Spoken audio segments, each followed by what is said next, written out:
हो गया sir. Okay ठीक है सर, चलो। तो बेसिकली, अच्छा सबसे पहले again good evening to all of you. अच्छा देखो, तो फाइनेंशियल मैनेजमेंट के बारे में बातचीत कर रहे हैं, तो आज एक फ्रेश चैप्टर स्टार्ट करेंगे। हाँ, फ्रेश चैप्टर में मैं आपको बताऊंगा आज आप लोगों को लेवरेज। ठीक है, ऐसे लेवरेज वर्ड्स पहले सुना है रेजिया? लेवरेज वर्ड पहले सुना है? हाँ सर। Good evening. हाँ, गुड इवनिंग, गुड इवनिंग। ठीक है, तो बेसिकली लेवरेज का मतलब होता है रिस्क, है ना, रिस्क फैक्टर। लेवरेज का बेसिक मतलब है यहाँ पर हाँ रिस्क। ठीक है, तो बेसिकली हर बिजनेस में ना दो तरह का रिस्क होता है, दो तरह का। एक होता है बिजनेस को ऑपरेट करने का रिस्क, और दूसरा होता है बिजनेस का फाइनेंशियल रिस्क। ठीक है, कितना रिस्क हो गया? टू टाइप ऑफ रिस्क हो गया, एक ऑपरेटिंग रिस्क और एक है फाइनेंशियल रिस्क।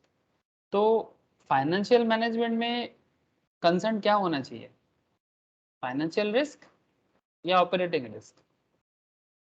सर ऑब्वियसली दोनों ही। हाँ, दोनों ही इंपॉर्टेंट है, बट हम लोगों का main focus area financial area में ज़्यादा रहेगा। ठीक है, बिकॉज ऑपरेटिंग रिस्क फाइनेंस का मुद्दा नहीं है, वो कॉस्टिंग वाले देखता है। समझ रहे हैं बात को? वो कॉस्टिंग वाले देखता है। मैं अभी आपको समझाऊंगा कि जब एक एंटिटी या एक बिजनेस या एक कंपनी, एक फार्म, ठीक है, जब चलता है तो उस बिजनेस का दो इम्पोर्टेंट पॉइंट आ जाता है। जैसे मानो कि अगर आपको आज कोई फैक्ट्री चलाना हो, ठीक है, जैसे एज ए कॉस्ट अकाउंटेंट आप लोगों के लिए दोनों चीज़ बहुत वाइटल है। आपको कंपनी का फाइनेंस को भी समझना पड़ता है और कंपनी का कॉस्ट को भी समझना पड़ता है। ये sir no, please tell me. हाँ नील, हाँ सर। है ना? As a cost and management accounting the most important part क्या है? सर मोस्ट इंपॉर्टेंट पार्ट है कि आपको बिजनेस के अंदर जो कॉस्टिंग है उसको आपको जितना कम हो सके करना है, और बिजनेस को अच्छा प्रॉफिट देना है। मतलब अगर मतलब इजीली बोला जाए या लेमैन की भाषा में बोला जाए, तो मैं आपको इतना बोलूंगा कि सर जैसे एक बात हम लोग कई बार बोलते हैं, सस्ते में जो अच्छा है वो बताओ, है ना? सस्ते में अच्छा, ठीक है, बेस्ट प्राइस। ठीक है, तो सस्ते में अच्छा हो सकता है क्या? यस, सस्ते में अच्छा हो सकता है, लेकिन ये सस्ते में अच्छा होगा कि नहीं होगा, ये डिपेंड करता है सर कॉस्ट अकाउंटेंट, सीएमए वाले पे। सर ये कंपनी बहुत सारे प्रोडक्ट बनाती है, बहुत बड़ा बड़ा कंपनी है, छोटा कंपनी है, बड़ा कंपनी है, पर चाहे कंपनी छोटा हो चाहे कंपनी बड़ा हो, ठीक है, चाहे वो बहुत बड़ा बड़ा ब्रांडेड प्रोडक्ट निकालता हो या फिर अनब्रांडेड बट बहुत ज़्यादा उनका सेल है, ऐसे बहुत सारे प्रोडक्ट है ना सर मार्केट में। जैसे आप लोग पता होगा सर, बंगाल में अगर आप लोग बंगाल से हो, वेस्ट बंगाल से मैक्सिमम है आज की क्लास में, तो सबको पता है सर कि जैसे आप लोग बापूजी केक के बारे में सुने हो? प्रिया, गुड इवनिंग प्रिया। आप लोग बापूजी केक हाँ खाए सर। हो? हाँ, खाए भी होंगे। हाँ sir, Bapuji cake is a very famous brand ना सर। हाँ, लेकिन इट्स नॉट एग्जैक्टली ब्रांड, मतलब आप उसको ब्रांड की तरह तो नहीं सोच सकते, लेकिन फिर भी एक ब्रांड है। ठीक है, मतलब जिसको हम लोग ऐसे बोल सकते हैं, बंगाली में बोले तो अनामी ब्रांड है, मतलब उतना नाम नहीं है फिर भी ब्रांड है। आम आदमी के लिए बापूजी केक, लेकिन थोड़ा ब्रांडेड लोगों के लिए ब्रांड अलग है, जैसे कि मॉन्जिनीस, हाँ, जैसे कि मियाओ मोरे, हाँ, फिर और भी कितना सारा है। मुझे भी उतना केक कंपनीज का नॉलेज नहीं है, बिकॉज मैं उतना डे टू डे लाइफ में नहीं खाता, बट फिर भी जितना देखता हूँ आस पड़ोस में, इससे तो इतना दिखाई देता है sir, Monginis is a brand cake बनाने में। मियाँ मोरे, ये भी एक बहुत ही फेमस ब्रांड है, महाराष्ट्र से ये सब कंपनी मेनली आया है। बेकरी बिजनेस महाराष्ट्र में बहुत फेमस है, पारसी लोग बेकरी बिजनेस में बहुत ही फेमस है। बहुत महाराष्ट्र में एक Muslim community, Parsi community specially करके, उनका एक अलग ही बेकरी ब्रांड में एक अलग ही एक फंडा है। तो जो भी हो, नाउ कॉन्सेप्ट क्या है? कॉन्सेप्ट ये है कि चाहे आप बड़ा ब्रांड बनाओ चाहे आप छोटा ब्रांड बनाओ, या फिर कोई ब्रांड नहीं बनाना है लेकिन आपका प्रोडक्ट मार्केट में सेल होना है, लेकिन बिजनेस को जैसे जैसे आप आगे बढ़ाते जाओगे ना, आपको दो रिस्क का सामना करना पड़ेगा। एक फाइनेंशियल रिस्क का सामना करना होगा और दूसरा ऑपरेटिंग रिस्क का सामना करना होगा। जैसे कि बिजनेस में आपका कोई रेंट होगा, ठीक है, आप कोई फैक्ट्री चलाओगे तो फैक्ट्री का रेंट होगा। तो एक चीज आप मुझे बताओ, आपका फैक्ट्री बिजनेस अच्छे से कर पाए या ना कर पाए फर्क नहीं पड़ता, अगर आपके साथ किसी का रेंट एग्रीमेंट हुआ है तो आप रेंट दोगे? यस और नो, प्लीज टेल मी। हाँ सर। मतलब भले ही आपका बिजनेस प्रॉफिटेबल हो या ना हो, रेंट तो देना पड़ेगा कि नहीं नील? रेंट दीते होवे कि होवे ना? नील, मेरा आवाज आ रहा है? प्रिया, समझ में आ रहा है ना सर? अगर आप कोई बिजनेस बिल्ड करते हो, ओके नहीं ठीक है, अगर आप कोई दुकान चलाते हो, कोई फैक्ट्री चलाते हो, कोई गोडाउन चलाते हो, या कोई शोरूम, या फिर आप कोई शॉपिंग मॉल, जो भी हो, रेंट तो आपको भरना पड़ेगा। तो रेंट देना आपके लिए एक रिस्क फैक्टर है, लेकिन ये किस तरह का रिस्क फैक्टर है, ऑपरेटिंग की फाइनेंशियल?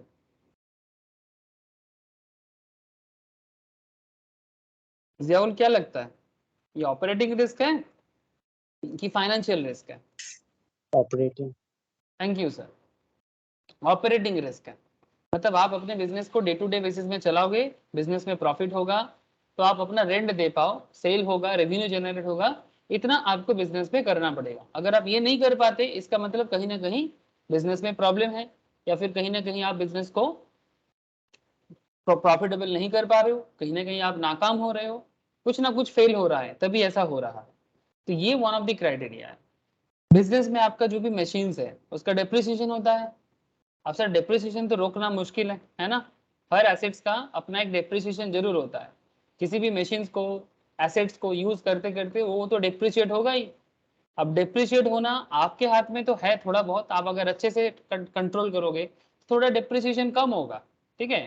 तो सर डेप्रिसिएशन होने में क्या प्रॉब्लम है? आपका एसेट का वैल्यू गिर जाएगा, है ना? आपका एसेट का वैल्यू गिर जाएगा, तो ये आपके लिए एक हमेशा रिस्क है ना, कि आप जो एसेट्स परचेज करते हो, जो भी एसेट्स, कंप्यूटर से लेके बड़े बड़े मतलब मैन्युफैक्चरिंग एंटिटी में लगने वाला कोई भी मशीन, उसका एक डेप्रिसिएशन है, that is also operating risk.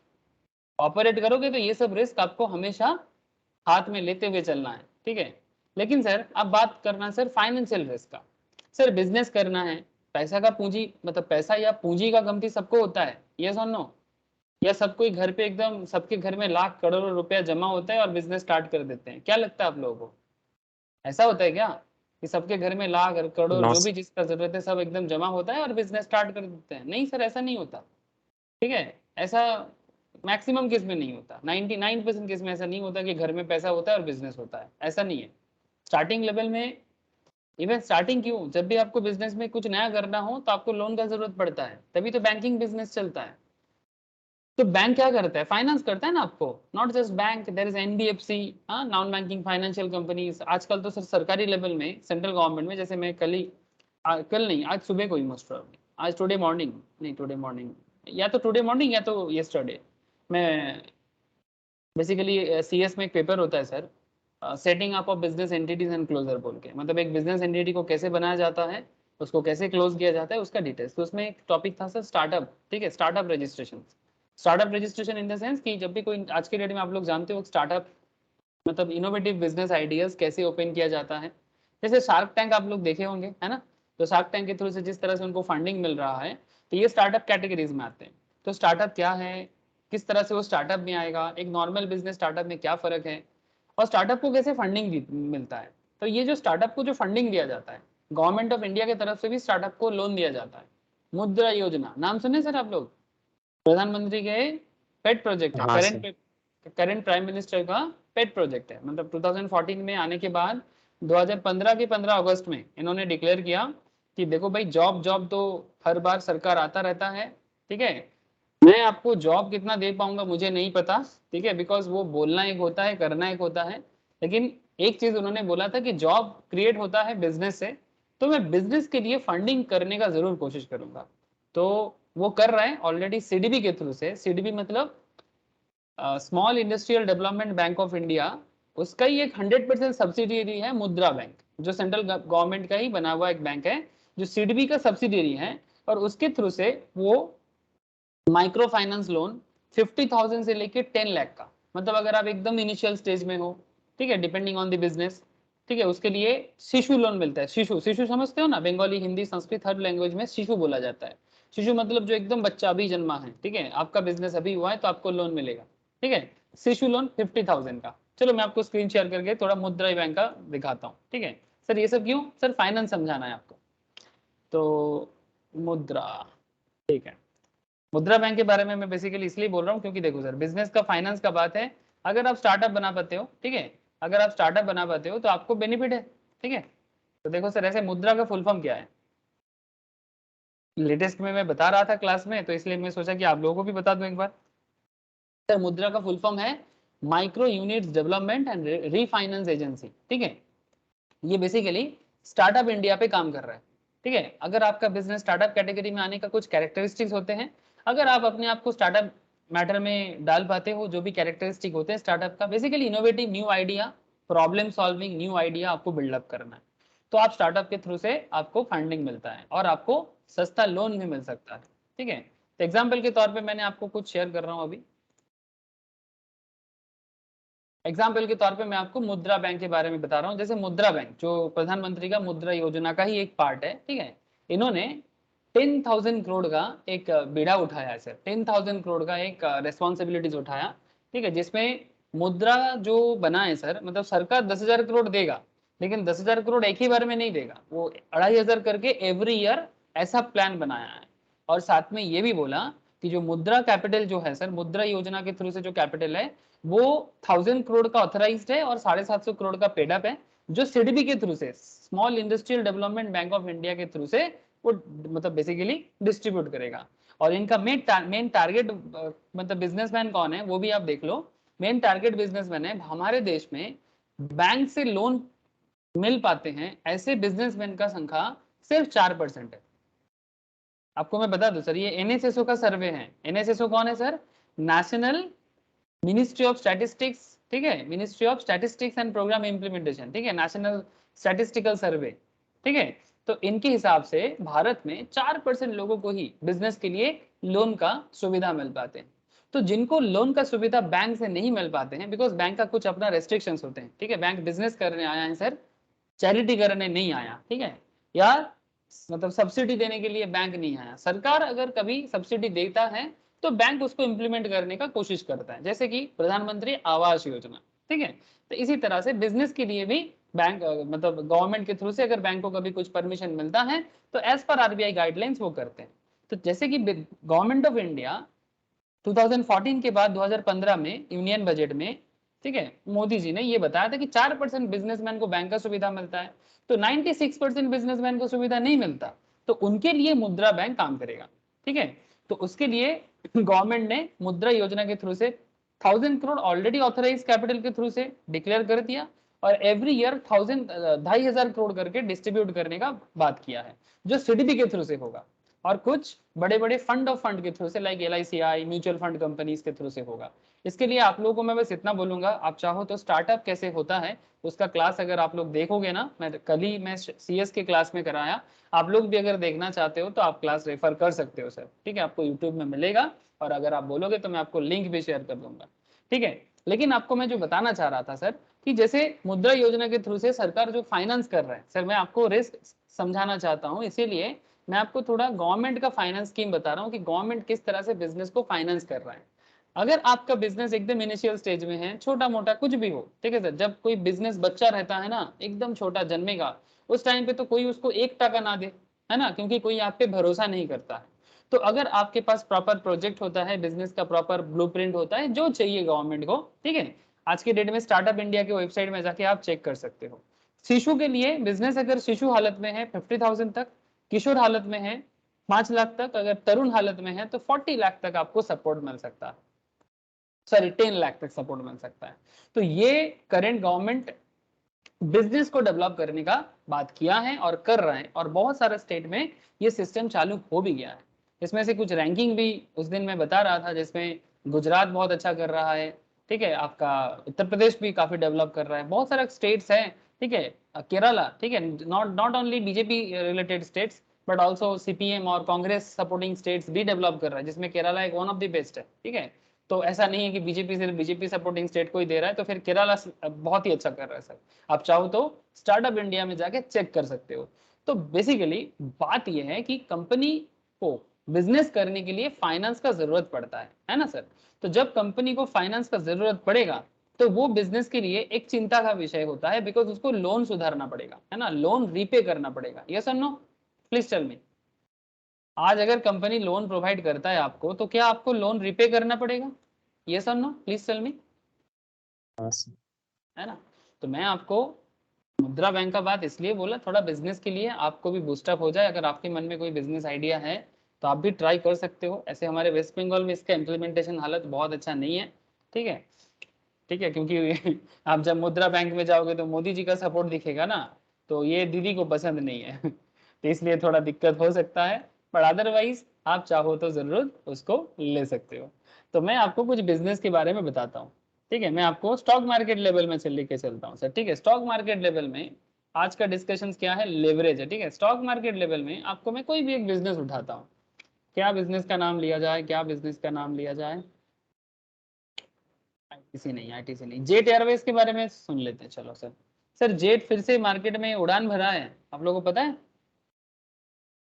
Jet jet का फ्लाइट बंद हो चुका था, जेट फिर से मार्केट में। हाँ, शेयर खरीदा सर आपने? हाँ ये देखो सर, जैसे ही फ्लाइट उड़ा जेट का शेयर, हाँ जेट का शेयर कहाँ से कहाँ पहुंचा देखो, ठीक है। इतना दिन बंद था सर ऑपरेशन, ठीक है। काफी दिनों से जेट अपना बिजनेस को बंद करके रखा था, क्यों? सर बिजनेस ऑपरेटिंग रिस्क में था, और जो बिजनेस ऑपरेटिंग रिस्क में है उसका फाइनेंशियल रिस्क भी बहुत हाई हो जाता है। Point to be noted sir, जो बिजनेस ऑपरेटिंग रिस्क में होते हैं वो फाइनेंशियल रिस्क में भी पड़ जाते हैं बहुत जोर से।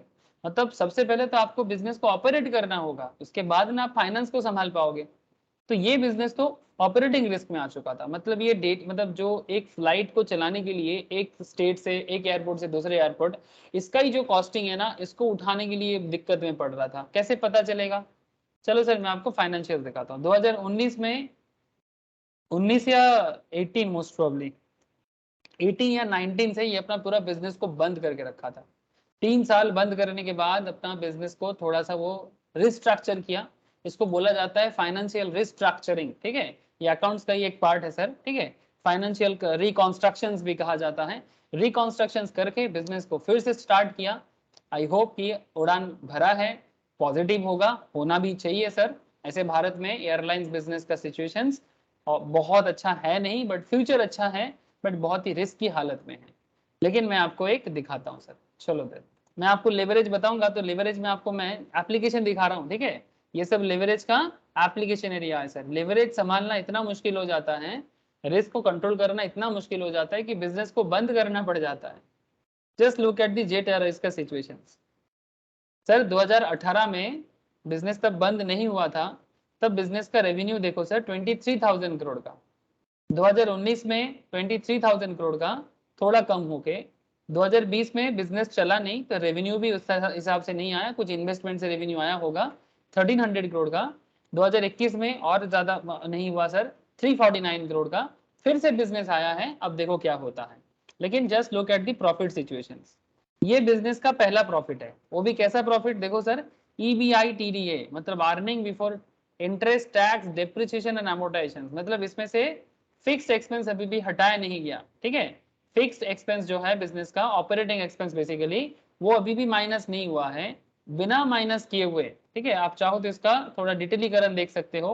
ये देखो sir, raw material cost, power fuel cost, employ cost, selling administration, operations and other expenses, ये सब माइनस करने के बाद अब इसका प्रॉफिट देखो, ठीक है। ये बेसिकली एग्जैक्ट नॉट प्रॉफिट, इसको प्रॉफिट नहीं बोला जा सकता, अब इसको प्रॉफिट बोल सकते हो, पीबीआईटी और EBIT, this is a proper profit एक तरह का, लेकिन फिर भी this is kind of contributions. तो ये देखो 695 करोड़ का यहाँ पर था। 2019 में देखो सर, जब इन्होंने बिजनेस को बंद किया था, क्यों किया था आपको समझ में आ रहा है सर? देखो ना, 695 करोड़ से डायरेक्टली इतना लॉस बढ़ गया, बिकॉज फ्यूल का कॉस्ट जो होता है एयरलाइंस बिजनेस में, इनको मैचअप नहीं कर पा रहा था। जो फ्यूल कॉस्ट होता है, जो बेसिकली जालानी बोलते हैं हम लोग, है ना, या फिर जो व्हाइट फ्यूल, जो बेसिकली टर्बाइन फ्यूल जो होता है, एटीएफ वगैरह, इसका जो डे टू डे कॉस्ट है उसको मैचअप करना जेट के लिए मुश्किल हो रहा था। 4,000 करोड़ का लॉस में चला गया था बिजनेस, इसको संभालना मुश्किल सोच रहा था, बहुत खराब हालत में चला जाता, बैंकरप्सी हो जाता, इसके बिजनेस इसको बंद कर दिया। फिर देखो 2020 में थोड़ा सा कम हुआ, फाइनेंशियल एक्सपेंसेस है ना, ये फाइनेंशियल एक्सपेंसेस है, और फिर देखो बिजनेस का हालत प्रॉफिट में आया 73 करोड़ का, लेकिन अभी ऑपरेशन नहीं चल रहा था, मे बी फॉर किसी ऑपरेशन वगैरह से थोड़ा बहुत प्रॉफिट किया, लाइक कुछ इन्वेस्टमेंट वगैरह से। फिर देखो बिजनेस इंटरेस्ट वगैरह देने से पहले, पीबीआईटी और ईबीआईटी, मतलब अभी भी बिजनेस इंटरेस्ट ऑन टैक्स नहीं भरा, 2018 में 75 करोड़, इसका लॉस देखो sir 4,500 crore, 2,500 crore approx and 123 crore approx loss का हालत है। यहां से बिजनेस को टैक्स भरना है, ठीक है, इंटरेस्ट भरना है। लेकिन सर देखो एक बात देखो, चाहे आप लॉस में रहोगे फिर भी आपको देखो इंटरेस्ट भरना पड़ रहा है ना। Hello, point to be noted sir. हाँ सर। आप लॉस में हो फिर भी आपको इंटरेस्ट भरना पड़ेगा, बिकॉज बैंक वाले नहीं छोड़ेगा आपको, डिवेंचर वाले, बॉन्ड वाले नहीं छोड़ेगा आपको, बिकॉज उनके लिए ये मैंडेटरी है सर, उनको देना ही पड़ेगा। शेयर होल्डर चुप हो सकता है, स्पेशली इक्विटी प्रेफरेंस वालों को भी कुछ दिनों के लिए चुप करा सकते हो कि भाई प्रेफरेंस वाले चुप करो, बाद में क्यूमुलेटिव करेंगे। लेकिन जिन्होंने तुमको लोन दिया वो चुप नहीं बैठेगा, ठीक है, वो कैसे भी करके, जैसे बिग बाजार के पीछे लगा हुआ है, देख रहे हैं ना सर, क्यों नहीं लगेगा, बिकॉज इसका सिस्टम ही है, बिकॉज वो लोन है। लोन मतलब दूसरे का पैसा, ओन मतलब अपना पैसा। आप लोग अकाउंट्स में करते हो ना sir, loan capital plus own capital. Own मतलब शेयर, लोन मतलब उधार, है ना, तो उधार का पैसा तो देना पड़ेगा, कंडीशन वही है। तो जस्ट लुक एट दिस, जब पीबीआईटी 75 करोड़ का था तब इंटरेस्ट था 842 करोड़ का, कहां से भरेगा, पुराना इनकम देके करना पड़ेगा, और कहां से, रिजर्व खाली करना पड़ेगा। 4,500 करोड़ का लॉस में से 981 करोड़ का इंटरेस्ट, 2,500 करोड़ के इंटरेस्ट लॉस पे, प्रॉफिट पे, नेगेटिव प्रॉफिट पे, लॉस पे 300 करोड़ की इंटरेस्ट, और 123 करोड़ के लॉस पे 28 करोड़ की इंटरेस्ट। आई होप आपको दिखाई दे रहा है। हाँ प्रिया, नील बोलो सर, जियाउल, समझ में आ रहा है ना, आपको समझ में हाँ आ रहा सर। है ना कि क्या हालत होता है बिजनेस का। इतना आसान नहीं है।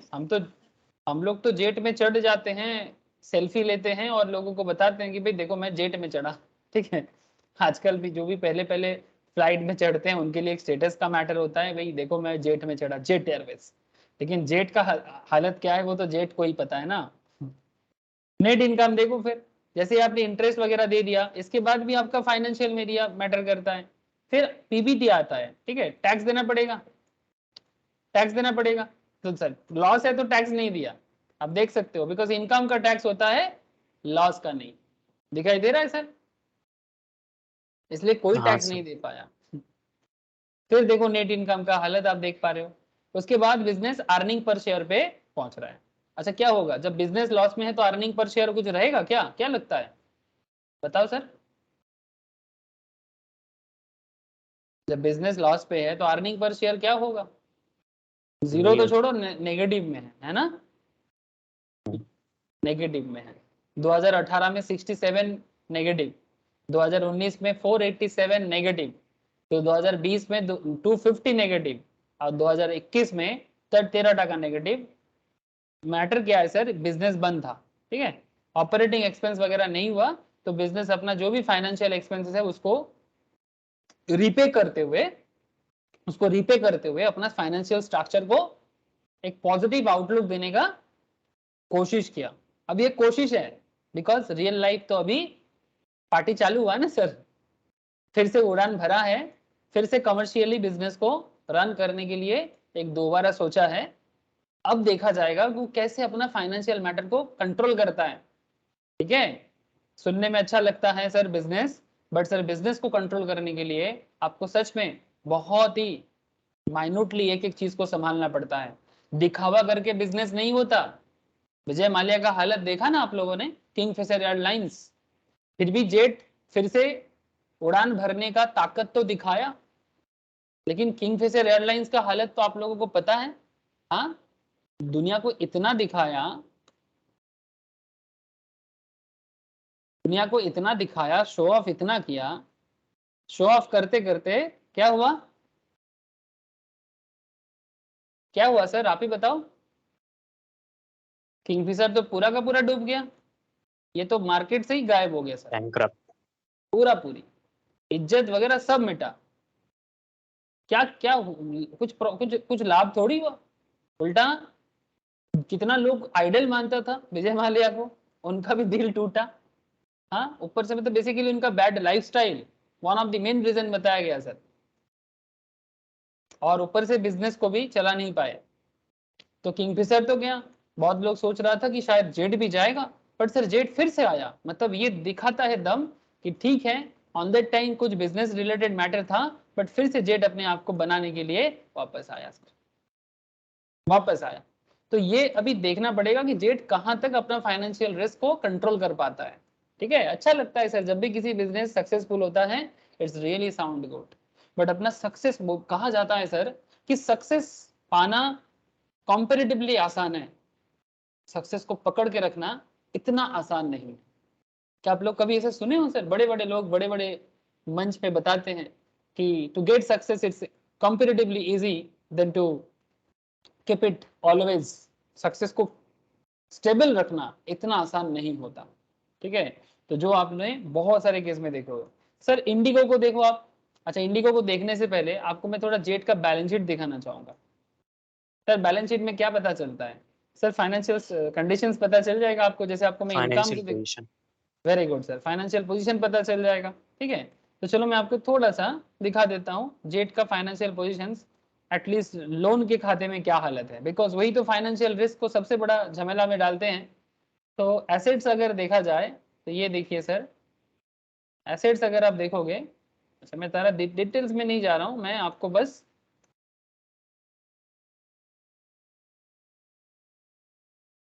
करेंट एसेट्स है इसके पास 2020 के लेटेस्ट में 3000 करोड़ का करंट एसेट्स है। ठीक है, 3000 करोड़ के करंट एसेट्स हैं इनके पास, 3736 के आसपास। करंट लाइबिलिटी कितना देखो सर, दिखाई दे रहा है? करंट बहुत एसेट्स ज्यादा। मतलब बहुत ज्यादा सर, बहुत ज्यादा, बहुत ज्यादा। 3000 करोड़ का करंट एसेट्स और करंट लाइबिलिटी देखो सर 21,662 करोड़। बहुत ही चिंतादायक बात है सर। अगर आप नॉन करंट मतलब long term liability 888 crore, long term investment वगैरह देखो इसका, long term assets, long term assets, current assets, non current assets, फिर भी नॉन करंट एसेट्स थोड़ा ठीक ठाक है सर। ठीक है, नॉन करंट एसेट्स 3736 करोड़ का है। ठीक है, मतलब जो लॉन्ग टर्म एसेट्स है। लेकिन मुश्किल है करंट लाइबिलिटी, जो बिजनेस को एकदम खून खराबा जैसा हालत कर दिया है ना। तो ये बिजनेस के लिए बहुत ही मुश्किल का दौर है। लाइबिलिटी देखो, इक्विटी तो नेगेटिव में चल रहा है, शेयर होल्डर का इक्विटी नेगेटिव में चल रहा है, बिकॉज सारा का सारा तो लाइबिलिटी बन के रहा है। तो ये सिचुएशन है इसका फाइनेंशियल कंडीशंस का। अब ऐसे हालत में बिजनेस को एकदम स्क्रैच से स्टार्ट करना पड़ रहा है ना? क्या बोलेंगे सर, स्क्रैच से ही बोलेंगे ना? हाँ सर। आप वही सोचो कि स्क्रैच से स्टार्ट कर रहा है। सर एंड इस इंडिया का किसका भी, हाँ balance sheet? Jet Airways mostly Mumbai based कोई है, जेट का ओनर का नाम मैं भूल रहा हूँ, देख लेते हैं चल, पूछा जब तो, नरेश गोयल, यस, दिल्ली दिल्ली का है, दिल्ली बेस्ड कंपनी है, नरेश गोयल का कंपनी है, न्यू दिल्ली इसका हब है, सेकेंडरी हब है मुंबई, चेन्नई, कोलकाता। तो बेसिकली ये दिल्ली बेस्ड कंपनी है। ठीक है, हेडक्वार्टर इसका दिल्ली है। Murari Lal Jalan non executive, Sanjeev Kapoor, Vipul, Naresh Goyal founder and former chairman, is the person. अभी 72 के हैं। एक जमाने में sir Forbes magazine declared him 16 richest person in India with net worth of 1.9 billion. He currently does not feature on the Forbes list, अभी Forbes list में नहीं आते हैं सर। ठीक है, 2005 में इसका आईपीओ आया था। ठीक है, started operating Jet Airways in 1993 with initial seed money from the Tailwinds Incorporated Isle of Man. Following the 2005 IPO, 2005 के आईपीओ के बाद ये बहुत ही मतलब टॉप में आया था, लेकिन अभी से टॉप में नहीं है ये, आपको समझ आ ही रहा है क्यों नहीं है। ठीक है, इसके कॉम्पिटिटर का हालत भी अगर आप देखना चाहोगे, मैं आपको इंडिगो के बारे में, अब इंडिगो का थोड़ा देख लेते हैं सर। इंडिगो की situation not very good, but फिर भी चल तो रहा है इंडिगो। आपको अगर मैं इसका फाइनेंशियल्स में लेके चलूँ, एक बार आपको आइडिया के लिए बता रहा हूँ, देखो इंडिगो रेवेन्यू वाइज 15,000 करोड़ का 2021 का हालत है, कोरोना पीरियड भी था वो भी देखना पड़ेगा। नेट इनकम 2021 का 5,000 करोड़ का नेगेटिव में है सर। ठीक है, 233 करोड़ का नेगेटिव था, 157 करोड़ का नेगेटिव है, 2242 करोड़ का नेगेटिव है। मतलब इंडिगो का कुछ पता नहीं चल रहा है सर, कभी भी कुछ भी हो सकता है। हाँ, यही लग रहा है ना, कभी भी कुछ भी हो सर ये तो सकता है। अभी भी चलता है पूरा। हाँ चल तो रहा है, लेकिन कितना हाँ दिन तक चल पाएगा वही तो देखने वाला बात है ना। ठीक है अभी सबसे ज्यादा तो हाँ इंडिगो का ही फ्लाइट हम लोग देख पाते हैं। ठीक है, अब क्योंकि बाकी कोई प्रॉपरली ऑपरेट नहीं कर पाते हैं, तो उसके ऊपर बेस करके इन्होंने अच्छा खासा मार्केट को एक्वायर करने का कोशिश तो किया। ठीक है, अब देखना ही है कि किस तरह से इसका एसेट सिचुएशन थोड़ा देख लेते हैं। चल, अर्निंग हालत तो अच्छा नहीं है सर। एसेट्स वाइज अगर देखो तो थोड़ा इसमें आपको बेटरमेंट नजर आएगा। करेंट एसेट इसका देखो 20,000 करोड़ का। ठीक है, करेंट लाइबिलिटी देखो 18,000 करोड़ का। ये थोड़ा सा शांति दे रहा है ना, यही थोड़ा सा हम आपको गुड फीलिंग देगा। करंट अर्निंग हाँ खराब है, बट ये सिचुएशन इसको थोड़ा सा अच्छा दिखा में दे रहा है। लॉन्ग रन एसेट्स देखो सर, नॉन करेंट 22,000 करोड़ का, और नॉन करेंट लाइबिलिटी 24,000 करोड़ का। ठीक है, मतलब लॉन्ग टर्म में थोड़ा सा लाइबिलिटी ज्यादा है, बट फिर भी सर लॉन्ग टर्म लाइबिलिटी ज्यादा है, इट इज कंट्रोलेबल है ना। शॉर्ट टर्म लाइबिलिटी ज्यादा होने से मुश्किल बढ़ जाता है। ठीक है, और एक चीज है सर, अभी भी इक्विटी इसका नेगेटिव नहीं गया। ठीक है, इक्विटी शेयर होल्डिंग कम हुआ है बिकॉज लाइबिलिटी ज्यादा हुआ है इसका भी, बट इक्विटी शेयर होल्डिंग कम नहीं हुआ है, नेगेटिव नहीं गया है, तो अभी भी जिंदा रह सकता है। ठीक है, लेकिन सिचुएशन बहुत ही मतलब उमदा नहीं है सर, उमदा तो छोड़ो, मतलब इट्स नॉट, मतलब क्या बोलूं सर, एज पर डिमांड जैसे सोच लेते हम लोग, वैसा नहीं है हालत। ठीक है, तो इंडिगो सबसे ज्यादा उसका है, लेकिन फिर भी नॉट उस हिसाब से नहीं है। ठीक है, बाकी एयर एशिया तो सिंगापुर एयरलाइंस के साथ कनेक्टेड है, जो टाटा का ही है, और एयर इंडिया को रिसेंटली टाटा ने लिया। ठीक है, विस्तारा वगैरह भी टाटा के साथ कनेक्ट टाटा का ही है। ठीक है, तो उसमें मैं अभी नहीं जाऊंगा, जो जो आपको मैं थोड़ा बहुत बताया, आपको थोड़ा समझ में आया आया ना सर। हाँ, नील जियाउल समझ में आ रहा होगा। हाँ सर। ठीक है, अब आपको, चलो मैं, इंडिगो का फुल फॉर्म है इंटर ग्लोब एविएशन लिमिटेड। चलो ठीक है, अब ये सब बात मैं क्यों कर रहा था आप लोगों के साथ, यही बात आपके मन में चल रहा होगा कि सर आते ही आपने एकदम इंडिगो जेट एयरवेज के बारे में चालू कर दिए। सर फाइनेंशियल रिस्क को समझाने का कोशिश कर रहा था। पढ़ाई तो कर ही लेंगे, 2 मिनट लगेगा। ठीक है, लिखा के देंगे आपको, हजारों नोट्स लिखा देंगे, उसमें क्या है, किताब में भी आपको कितना सारा नोट्स मिल जाएगा। लेकिन सवाल ये उठता है, जब बात होता है लेवरेज का, तो क्यों, वाई लेवरेज। आपको मैं क्लास भी शेयर कर दूंगा लेवरेज का, बैठे बैठे सारा क्लास कंप्लीट कर लीजिएगा। लेकिन लेवरेज का पढ़ने का रीजन अगर आपको समझ में आ जाए, ठीक है, तो बेहतर है सर। रिस्क, ठीक है, तो लेवरेज हेडिंग कर लीजिए सर, स्टार्ट कर लीजिए नोट्स लिखना, मतलब कैलकुलेशंस कॉन्सेप्ट को बिल्डअप करना है अभी। Risk arising on account of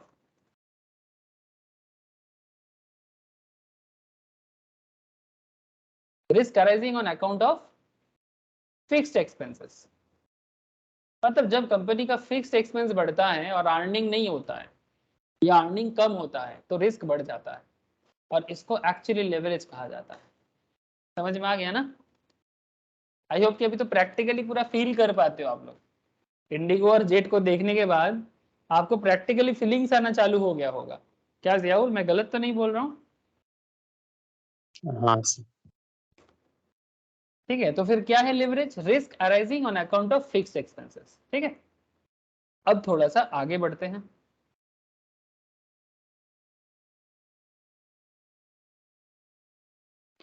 दो तरह का फिक्स्ड एक्सपेंस आपके सामने हाजिर हो सकता है।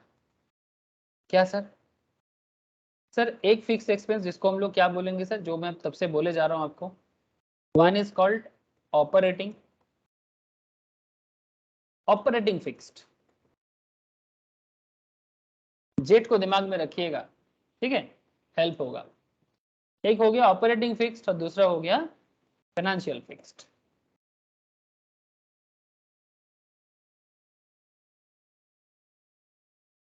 सो एक तरफ आ गया ऑपरेटिंग फिक्स्ड एक्सपेंस, दूसरी तरफ आ गया फाइनेंशियल फिक्स्ड एक्सपेंस। तो आपके मन में चल रहा होगा, सर ऑपरेटिंग फिक्स्ड एक्सपेंस क्या होता है बिजनेस में। चलो सर लिखिए। सर ऑपरेटिंग फिक्स्ड एक्सपेंस में आप रेंट को रख सकते हो, आप डेप्रिसिएशन को रख सकते हो, है ना, एटसेट्रा। या आप डिप्रिशिएशन के साथ एमोर्टाइजेशन को रख सकते हो, ठीक है। एमोर्टाइजेशन नॉर्मली इंटेंजिबल एसेट्स का होता है, जैसे गुडविल, पेटेंट, कॉपीराइट, है ना। आपका पहले गुडविल होता था, अभी आपका गुडविल नहीं है। जैसे जेट का एक टाइम पे गुडविल हुआ करता था, अभी जेट का गुडविल नहीं है ना। एक टाइम पे एम्बेसडर का गुडविल हुआ करता था, आज एम्बेसडर का गुडविल है क्या? प्लीज बताओ सर, क्या आज के डेट में कोई एम्बेसडर कार खरीदना चाहेगा? नो। लेकिन आज से 20 साल पहले अगर आप किसी को बोलते या 30 साल पहले किसी को बोलते, वो जरूर एक एम्बेसडर कार अपने घर में देखना पसंद करता था। यस। हाँ। इसका मतलब ये है कि 90s के दशक में, ठीक है, 90 के दशक में एम्बेसडर का गुडविल बहुत ही हाई क्लास था। लेकिन बात जब 2000 के बाद का है, तो एम्बेसडर डे बाय डे अपने गुडविल को क्या किया? डिटोरिएट किया। सर क्या गुडविल बच सकता था? यस, बच सकता था, अगर एम्बेसडर अपने आप को समय के साथ साथ क्या करता सर? चेंज करता, है ना। जैसे टोयोटा ने किया है। कहा जाता है सर, दुनिया का पहला 4 व्हीलर कंपनी में से, एशिया का, दुनिया का नहीं बोलूंगा, टोयोटा और एम्बेसडर, ठीक है,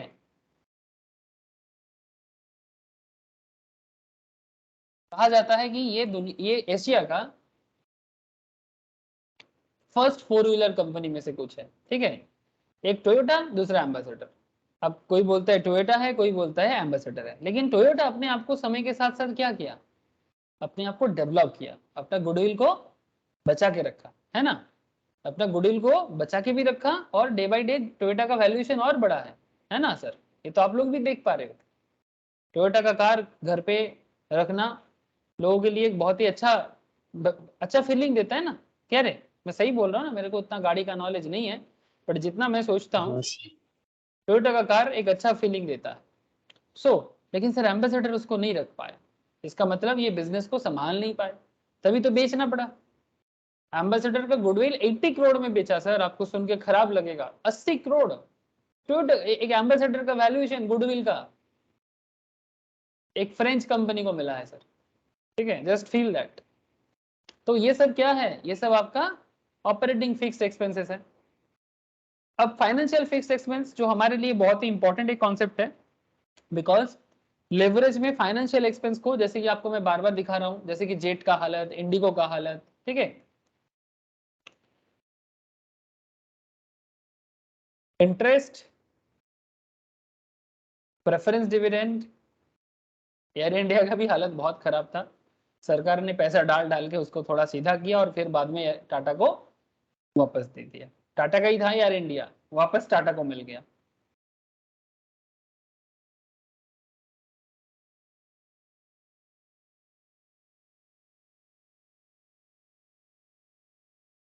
तो सर क्या आ गया सर फाइनेंशियल फिक्स एक्सपेंस पे? इंटरेस्ट आ गया, प्रेफरेंस डिविडेंड आ गया।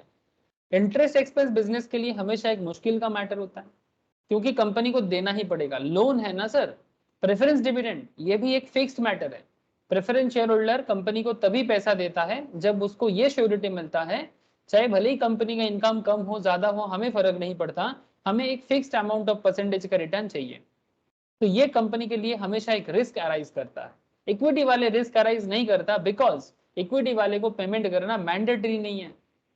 शेयर मार्केट में हम लोग जो पैसा डालते हैं ना सर, शेयर मार्केट, ठीक है, आप किसी कंपनी में पैसा डालना चाहते हो, ठीक है, जैसे मैंने आपको जेट एयरवेज दिखाया। आज अगर आप जेट एयरवेज हो या इंडिगो हो, अगर आप इसका शेयर परचेस करते हो, जैसे अगर मैं जेट का बात करूं, जैसे रिसेंटली जेट क्योंकि अपना ऑपरेशन वापस चालू किया, बहुत लोगों को फीलिंग आया कि जेट फिर से अपना उड़ान भर रहा है, तो ऑब्वियसली शेयर में बढ़ोतरी होगा, और वही आप देख सकते हैं यहाँ पर जेट के शेयर में रिसेंट ट्रेड में 86 से ये 100 के पास पहुंचाया, सिर्फ स्टार्ट करने के कारण। अब सवाल ये उठता है कि कल अगर जेट अपना लॉस को फिर से बरकरार रख देता है, तो जेट का शेयर 100 में से फिर से 80 में आ जाएगा। तो एज ए शेयर होल्डर आप तो कैपिटल लॉस करोगे ही, है ना, साथ में डिविडेंड मिलना तो छोड़ो, बहुत दूर की बात है, बिकॉज डिविडेंड प्रॉफिट से दिया जाता है ना। डिविडेंड प्रॉफिट से दिया जाता है, लॉस करेगा तो कहां से डिविडेंड देगा? दूसरा बात, मतलब शेयर मार्केट में दो तरह का इनकम होता है। ये जो 80 का शेयर अब 100 में अगर आपको मिल गया ना सर, जैसे बहुत लोगों को मैं बोला था जेट लेने के लिए, बहुत दिनों से। मैं पहले भी क्लास में जेट के बारे में डिस्कशन किया था, क्योंकि मेरे को खबर था कि जेट फिर से उड़ान भरेगा। ये शेयर मार्केट क्लास में मैं मोस्ट प्रोबेबली 2-3 महीने से बोले जा रहा था। लास्ट में फंडामेंटल और टेक्निकल स्टार्ट जब कंप्लीट किया तभी बोल रहा था कि जेट खरीद सकते हो, बिकॉज जेट फिर से ओपन होगा, तो वो राइट टाइम था बाई करने का। तो किसी किसी ने तो 60-70 में भी मोस्ट प्रोबेबली परचेज किया है। ठीक है, ये देखो सर कहाँ गया था इसका शेयर, देख रहे हैं सर 70-70 के आसपास चल रहा है ना। तो मैं इसी रेंज में बहुत लोगों को बोला था कि परचेस कर लो। ये कोरोना पीरियड के टाइम का बात है जब ये 68 वगैरह में चला गया था, लेकिन मैं रिसेंट ट्रेंड में बोल रहा था 70-75 ऐसे रेंज में बोला था कि परचेस कर लो, बिकॉज ये स्टार्ट करेगा ना तो ये ऑटोमेटिकली 100 में जाएगा। तो 70 का शेयर 100, तो आपने पर शेयर 30 रुपीज प्रॉफिट किया। बहुत ही अच्छा बात है, 3-4 महीने में अगर आप ऐसा कर लेते हो तो इट्स ट्रिमेंडस थिंग। जनवरी 2022 और ये अप्रैल 2022, पर शेयर 30 रुपीज। तो this is called capital gain. Capital gain is a different thing, but आपको डिविडेंड मिलेगा क्योंकि आप इक्विटी शेयर होल्डर हो। अब इक्विटी शेयर होल्डर कंपनी का ट्रू ओनर होता है, और ट्रू ओनर को कंपनी लॉस हालत में डिविडेंड वगैरह नहीं देता है। ठीक है, मैंडेटरी भी नहीं है, मतलब एज पर लॉ भी अलाउड नहीं है। मतलब अलाउड मतलब कंपनी देगा नहीं, क्योंकि कंपनी लॉस में है तो कंपनी इक्विटी वाले को बोलेगा भाई कहाँ से देगा, क्योंकि कंपनी को सबसे पहले किसको देना पड़ता है, आपको तो पता ही है, मैं बहुत बार आपको फाइनेंशियल समझाता हूँ। कंपनी को सबसे पहले इंटरेस्ट लोन भरना पड़ेगा। ठीक है, इसीलिए जब कंपनी का पहला प्रॉफिट होता है, दैट इज पीबीआईटी होता है या ईबीआईटी होता है, कंपनी सबसे पहले इंटरेस्ट भरेगा, उसके बाद सरकार का टैक्स भरेगा, उसके बाद कंपनी का जो नेट इनकम रहेगा यहां से कंपनी प्रेफरेंस डिविडेंड को भरेगा। उसके बाद अगर कुछ बचा रहेगा वो अर्निंग पर शेयर के हिसाब से शेयर होल्डर पे डिस्ट्रीब्यूट होगा। बोलो सर, कोई कुछ कहना चाहते हो? सर मैं बोल रही थी कि हेलो, आवाज बहुत धीरे धीरे आ रहा है सर। हेलो, हाँ प्रिया बोलो, मैं बोल रही आवाज आवाज आवाज बहुत धीरे आ रहा है प्रिया। हेलो। हाँ प्रिया बोलो, बहुत धीरे आवाज आ रहा है, फिर भी बोलो तुम। हाँ सर, अभी जा रहा है क्या? आवाज तो आपका आ रहा है, लेकिन आपका आवाज इतना धीमा आ रहा है, मुझे क्लियरली समझ में नहीं आ रहेगा। फिर भी आपका क्वेश्चन बताओ एक बार, मैं कोशिश कर रहा हूँ सुनने का। हेलो, हाँ प्रिया बोलो बोलो।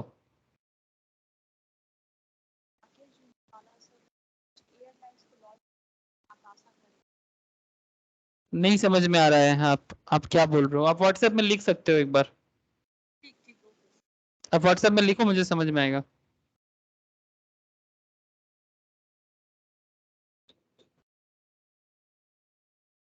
ठीक है, मैं प्रिया का क्वेश्चन लेता हूँ, प्रिया जब तक मुझे व्हाट्सएप करता है मैं आगे बढ़ता हूँ। ठीक है सर।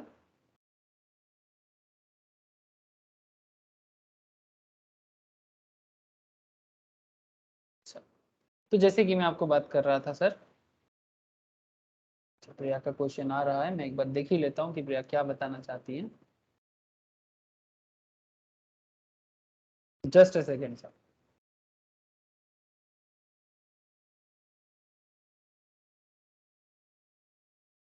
तो बेसिकली आपको समझ में आ ही रहा है कि इंटरेस्ट, प्रेफरेंस, डिविडेंड ये कंपनी के लिए हमेशा एक रिस्क मैटर है, फाइनेंशियल रिस्क मैटर है। अच्छा, प्रिया ने कुछ बताया कि सर रिसेंटली मैंने सुना है कि राकेश झुंझुनवाला एयरलाइंस लॉन्च करने वाला है आकाशा, करेक्ट है या नहीं? यस, बिल्कुल करेक्ट है। ठीक है, आकाशा बोल के एक न्यू ब्रांड आ रहा है राकेश झुंझुनवाला का, आपने एकदम सही सुना sir.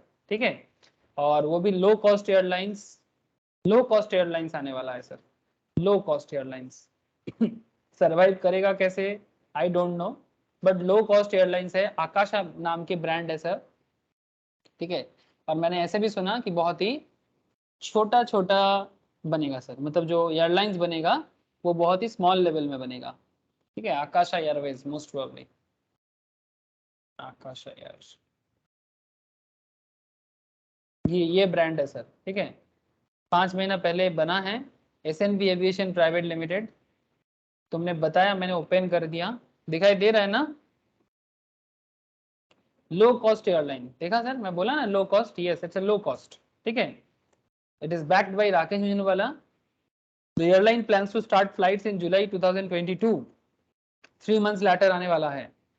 His first Boeing 737 MAX aircraft, CEO of Akasa Air Vinay Dubey has stated that Akasa aims to have 18 aircraft by the end of 2022. 18 aircraft इनका 2022 के एंड में ये चाहते हैं, and to add around 12 to 14 aircraft per year. He also said Akasa Air will have around 72 aircraft by 5 years. 5 साल में 72 aircraft ये अपने अंदर लाना चाहता है. Dubey stated that the airline will initially have service from metro cities to tier 2 and tier 3 cities. मतलब Kolkata to Bhubaneswar, Kolkata to Jamshedpur, Kolkata to Ranchi, इस तरह का, ठीक है, या दिल्ली टू जो भी स्मॉल सिटीज है, नागपुर, इस तरह का, ठीक है.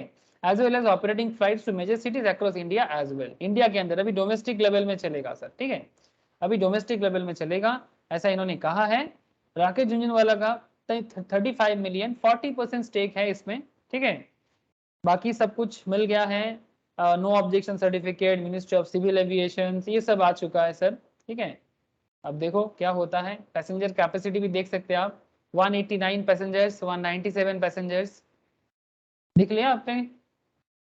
हेलो जियाउल, नील, हाँ सर। प्रिया, हाँ सर. अब आप लोगों ने बोला, हम लोगों ने एनालिसिस भी कर लिया कि मोटा मोटी क्या आ रहा है, एक आइडिया तो मिल गया था, ठीक है.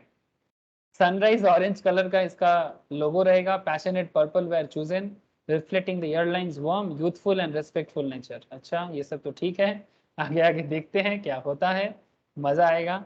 अनदर ब्रांड सक्सेसफुल बनेगा कि फेलियर होगा. मैं तो फेलियर के बारे में कभी नहीं सोचूंगा, भगवान करे कि इनका चल जाए और इनका बिजनेस दिमाग झुंझुनवाला के हाथ में है. आई होप कि फाइनेंस भी मैनेज हो जाएगा, ठीक है, बिकॉज झुंझुनवाला का दिमाग थोड़ा तेज दौड़ते हैं, है ना, थोड़ा नहीं काफी ज्यादा. तो झुंझुनवाला सर आई होप कि मैनेज कर लेगा. ओके, तो financial expense that is interest and preference dividend, ठीक है, इंटरेस्ट एंड प्रेफरेंस डिविडेंड, ये फाइनेंशियल लेवरेज को प्रमोट बेसिकली सामने लाता है सर, ठीक है. अब ये फाइनेंशियल लेवरेज को कंट्रोल कैसे कर पाएंगे, इसके लिए हमें फाइनेंशियल लेवरेज को समझना पड़ेगा, ठीक है. चलो सर, चलो. अच्छा, अब दोनों चीजें हम लोग यहाँ पर लेवरेज में सीखेंगे सर, ठीक है. फाइनेंशियल लेवरेज में थोड़ा ज्यादा बात करेंगे, लेकिन ऑपरेटिंग को छोड़ के थोड़ी ना भाग सकते हैं.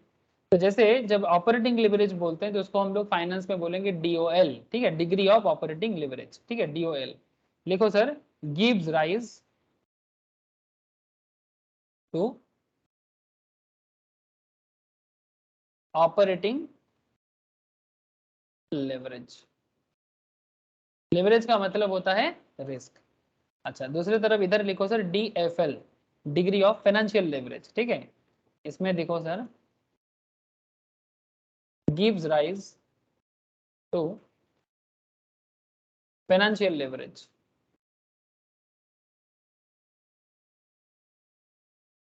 ठीक है, gives rise to financial leverage. तो ये दो तरह का लेवरेज हो गया, एक ऑपरेटिंग, एक फाइनेंशियल. अब आगे आके आपको DOL DFL कैलकुलेट करना सीखना होगा. तो DOL इंटू DFL, ठीक है, DOL इंटू DFL, ये दोनों को इंटू करने से क्या आता है बोलो तो सर, DTL, और आप ऐसे बोलो DCL. सर क्या हो गया फुल फॉर्म? DOL मतलब ऑपरेटिंग लेवरेज, DFL मतलब फाइनेंशियल लेवरेज, एंड DTL मतलब टोटल लेवरेज, ठीक है. तो डिग्री ऑफ टोटल लेवरेज और DCL का मतलब है degree of combined leverage. Full form लिख लो. हाँ सर, DTL DCL का फुल फॉर्म लिख लो, बाद में जब सम्स करेंगे दिक्कत हो जाएगा नहीं तो, ठीक है, आप चिंता में पड़ सकते हो. अच्छा, इतना तक अगर लिख लिया तो मैं कुछ और चीजें आपको बताऊंगा. यहाँ तक हो गया सर लिखना?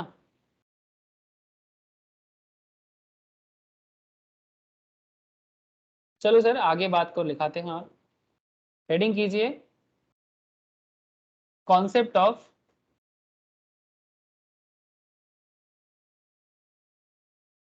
Operating leverage and business risk. ठीक है, ऑपरेटिंग लेवरेज क्या है और उसके साथ साथ बिजनेस रिस्क क्या है. ठीक है, बिजनेस रिस्क और ऑपरेटिंग लेवरेज का क्या कनेक्शन है ये समझना पड़ेगा. इसके लिए थोड़ा सा पोएट्री लिखाना पड़ेगा. सर क्या poetry? Let us look at a standard income statement. Standard income statement. Sir एक स्टैंडर्ड इनकम स्टेटमेंट देखो आप. हाँ, एक इनकम स्टेटमेंट कैसे बनाया जाता है, जो मैं आपको तब से दिखा जा रहा हूँ सर जेट का, जैसे total revenue, EBITDA, PBIT, PBT, ये जो जर्नी है ना सर, ये बेसिकली एक इनकम स्टेटमेंट का जर्नी है अप टू DPS तक, मतलब डिविडेंड पर शेयर तक, ठीक है। लेकिन बेस्ट माना जाएगा EPS तक, डिविडेंड पर शेयर तो थोड़ा सा एक्स्ट्रा एनालिसिस है, ठीक है, बट मेनली आप ऐसे सोच सकते हो अर्निंग पर शेयर तक, ठीक है। तो टोटल रेवेन्यू से लेके अर्निंग पर शेयर तक का जो जर्नी है, ये एक इनकम स्टेटमेंट का जर्नी है, ठीक है। अब यही इनकम स्टेटमेंट मैं आपको लिखाने जा रहा हूं, तो प्लीज ध्यान से समझिए, ठीक है। अब इस स्टेटमेंट से हमें बहुत सारा चीज एनालिसिस करने को या कैलकुलेशन करने को मिलेगा, तो very very important part. I hope कि आप लोग पेशेंसली लिखोगे। सर सेल्स हर बिजनेस का एक पहला पड़ाव होता है, हर बिजनेस का, कोई भी बिजनेस चल रहा है इसका क्या प्रूव है, उसका सेल्स, उसका रेवेन्यू जनरेशन एरिया, है ना। तो इसको आप P इंटू क्यू लिखो, P into Q, Q price into quantity. हाँ सर, सेल्स हुआ है या रेवेन्यू जनरेट हो रहा है, कैसे पता चलेगा, नील, जियाउल, प्रिया, प्राइस इंटू क्वांटिटी करके सेल्स पता चलता है, ये और नो, हाँ सर। है ना। सर सेल से क्या लेस करना पड़ेगा, सर शॉर्ट में लिखो variable cost, day to day business expense, day to day business expense. जैसे एयरलाइंस बिजनेस में डे टू डे एक्सपेंस क्या होगा, फ्यूल कॉस्ट, अटेंडीज का कॉस्ट, मतलब जो एरोप्लेन में जो अटेंडीज होते हैं, जो एयर होस्टेस होते हैं, है ना, उनका कॉस्टिंग, जो जिनको खाना वगैरह परोसते हैं वो कॉस्टिंग, है ना।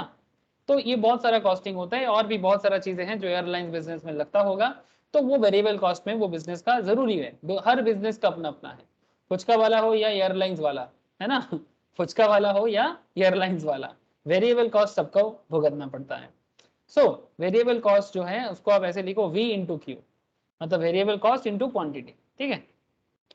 सर सेल से वेरिएबल कॉस्ट को हटाओ तो आपको मिलेगा, क्या मिलेगा बोले तो, फिक्स्ड कॉस्ट, ये कंट्रीब्यूशन, सॉरी कंट्रीब्यूशन, ये कॉस्टिंग में भी कराया जाता है, यस कंट्रीब्यूशन। तो सर यहाँ से थोड़ा कॉमन ले सकते हैं क्या, P इंटू क्यू और V इंटू क्यू को जो माइनस करेंगे, Q को कॉमन ले लेते हैं, तो क्या बचेगा P माइनस V, ठीक है। यहां से लेस कर दो सर ऑपरेटिंग फिक्स कॉस्ट, हर बिजनेस का जो ऑपरेटिंग फिक्स कॉस्ट है अब उसको लेस करो। ऑपरेटिंग फिक्स कॉस्ट को क्या डिनोट करने से सही रहेगा सर, एफ, हाँ F is the perfect word letter यहाँ पर। सो फिक्स कॉस्ट को लेस करो, तो जब आप Q minus P minus V वहां से फिक्स कॉस्ट को हटाओगे तो क्या मिलेगा, अब ऐसे लिखो, profit. Very good sir, profit आएगा। तो आप ऐसे लिख सकते हैं ना, Q into P minus V minus F। हाँ, आप इसको EBIT भी पकड़ सकते हो, है ना। मैं यहाँ पर फिक्स कॉस्ट के अंदर डिप्रिसिएशन रेंट को पकड़ लिया, है ना, इसीलिए मैं डायरेक्टली इसको EBIT लिख दिया। लेकिन अगर आप इस जगह में कंट्रीब्यूशन जो आपका आया था, इसको आप क्या लिखते हैं, जैसे यहाँ पर आया था ना सर, ये EBITDA, ओ सर समझ में आ रहा है ना, हाँ सर। है ना, EBITDA डेप्रिसिएशन एमोर्टाइजेशन, मतलब फिक्स एक्सपेंस को इंक्लूड करके प्रॉफिट था।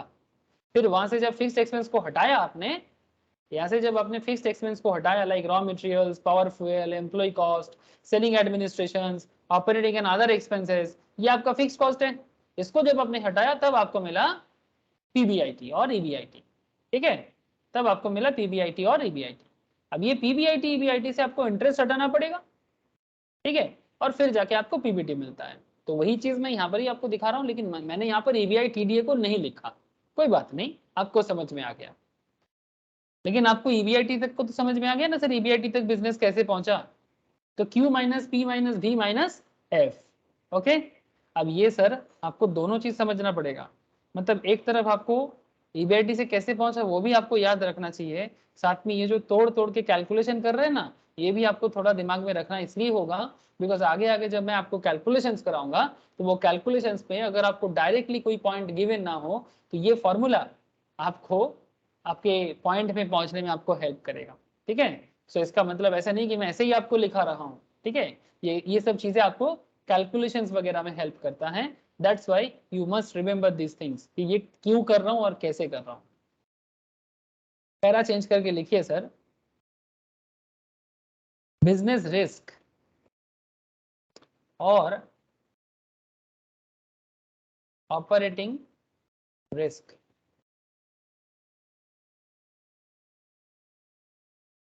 refers to the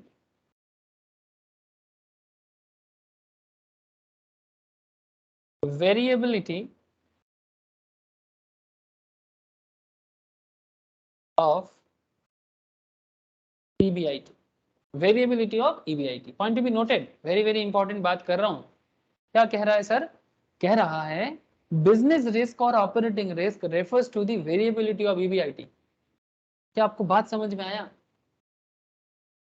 EBIT के वेरिएबिलिटी पे डिपेंड करता है कि आपका बिजनेस रिस्क और ऑपरेटिंग रिस्क कैसा रहा। से फॉर एग्जांपल अगर मैं जेट का ही एग्जांपल उठाऊं, सर आपका EBIT का जो वेरिएबिलिटी रहेगा, EBIT मींस PBIT, अब आपका EBIT या PBIT वेरी करेगा किसके ऊपर?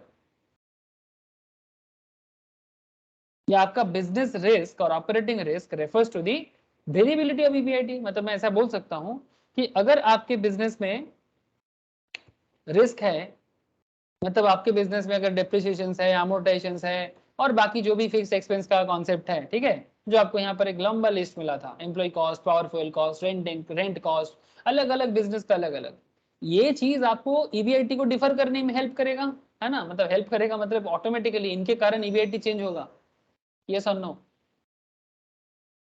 ये चेंज होगा तो EBIT भी हाँ चेंज सर। होगा, ये ज्यादा होगा तो EBIT कम होगा, ये कम होगा तो EBIT ज्यादा होगा, यस और नो, है ना? हाँ सर। तो EBIT का वेरिएबिलिटी डिपेंड करता है ऑपरेटिंग एक्सपेंस के ऊपर, यस और नो? तो यस अगर सर। अगर आपको बिजनेस रिस्क समझना हो, जैसे मैं आपको जेट एयरवेज का रिस्क समझा रहा था, जैसे आपको मैं इंडिगो का रिस्क समझा रहा था, तो बिजनेस रिस्क और ऑपरेटिंग रिस्क अगर आपको समझना है, अगर EBIT वेरी कर रहा है बार बार, ठीक है, तो आप बिजनेस को समझ सकते हो। जैसे आप यहाँ पर जेट में देख सकते हो कितना बार EBIT वेरी किया। 2018 में 75 करोड़ का प्रॉफिट से 2019 में 4,500 करोड़ का प्रॉफिट, नेगेटिव लॉस, 4,500 करोड़ का लॉस। इसी से समझ में आ रहा है कुछ तो गड़बड़ यहां हुआ है। क्या बोलते हो? देख सबसे हाँ सर। बड़ा प्रॉब्लम कहां हुआ है, देख रॉ मटेरियल्स तो इनके बिजनेस में ऐसा जरूरी नहीं है, पावर एंड फ्यूल कॉस्ट इनके लिए सबसे मुश्किल है ना? यहाँ पर देखो सर 6,000 करोड़ का वो पावर फ्यूल ज्यादा बढ़ कॉस्ट गया। होगा, हाँ ये ज्यादा हो गया, देखो 8,693, एम्प्लॉय कॉस्ट 2,995 से 3,134, चलो ये फिर भी समझ में आ रहा है। सेलिंग एडमिनिस्ट्रेशन 3,300 से 2,868, ये भी फिर भी थोड़ा समझ में आया। ऑपरेटिंग एक्सपेंस देखो 10,000 से 12,000, मुश्किल कहाँ हुआ? ये सबसे ज्यादा मुश्किल किया।